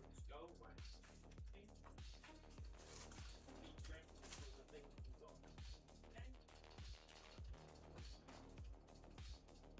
Very good. Oh God, help me. Someone. Oh, you do. Well, we think I'll clean it up in 10 seconds. Alright. Yeah, that will be from opposing side.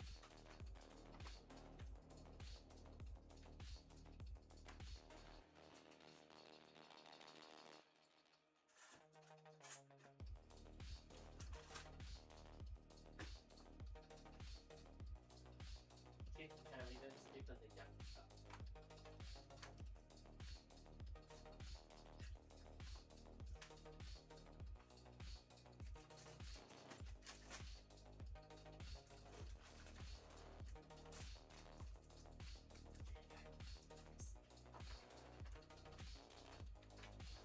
Is that leak sorted, eh, honey?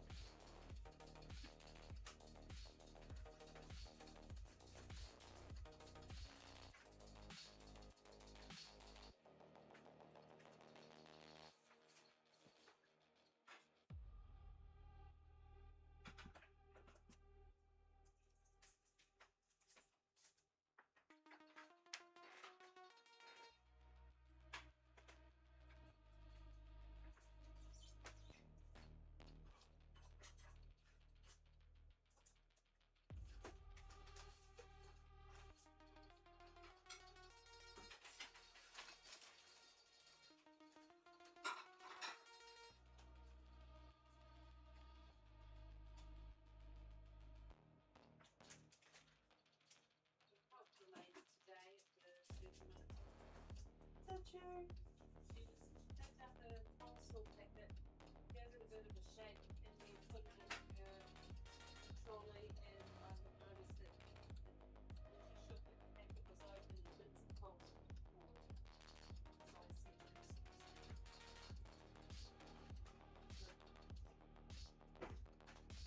Did she open it? No, Did someone steal the moon out of it?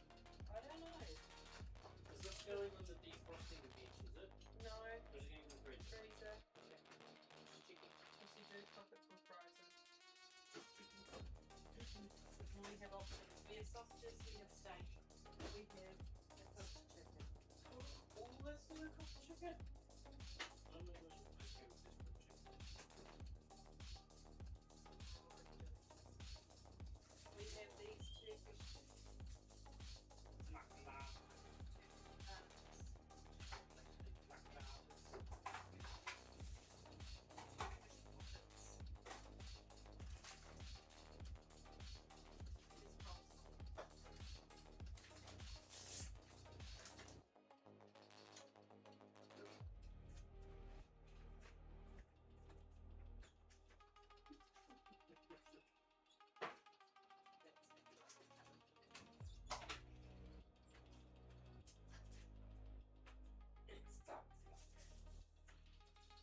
That smells yummy. Where is it?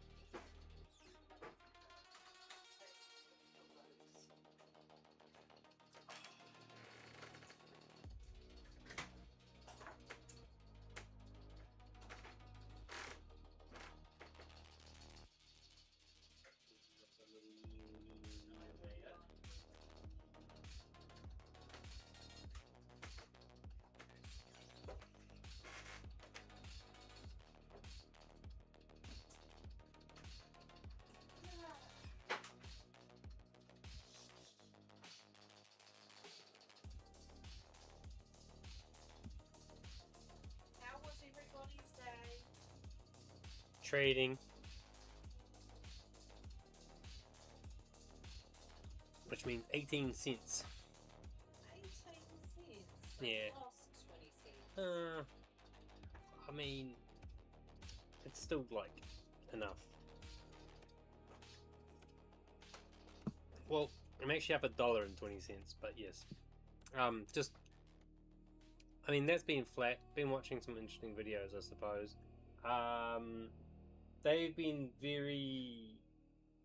mostly calm, and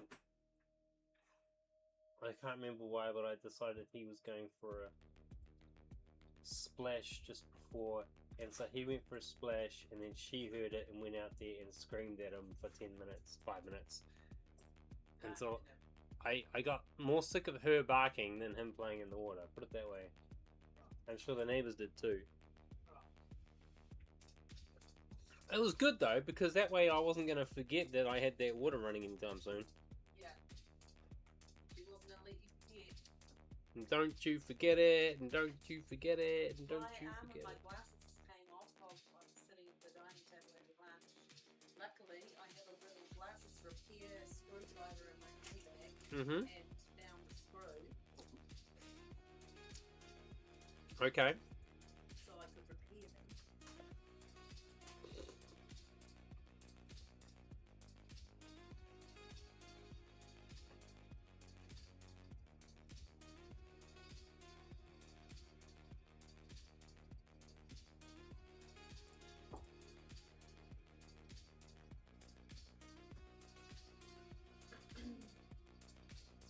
So I'm not working on Friday again. You're not working on Friday. Okay.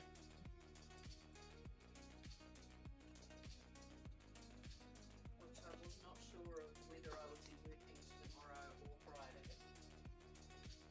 And if she was wanting me to come in tomorrow, whether I would say yes or no.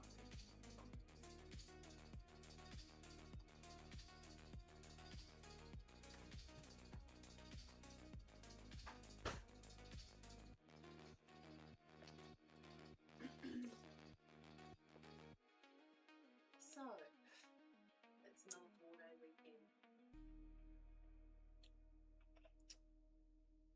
I mean, that's nice. Well, it is nice, and this time I should actually get some jobs done.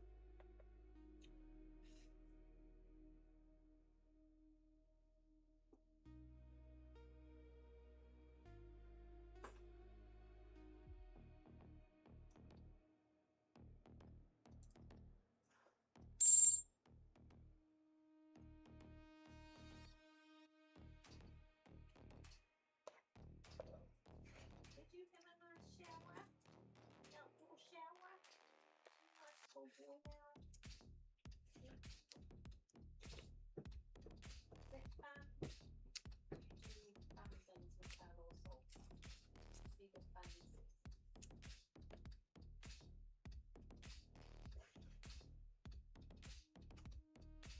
Well, he didn't get to jump in the shower last night.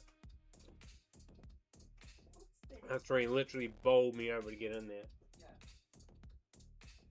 Shithead.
Yeah.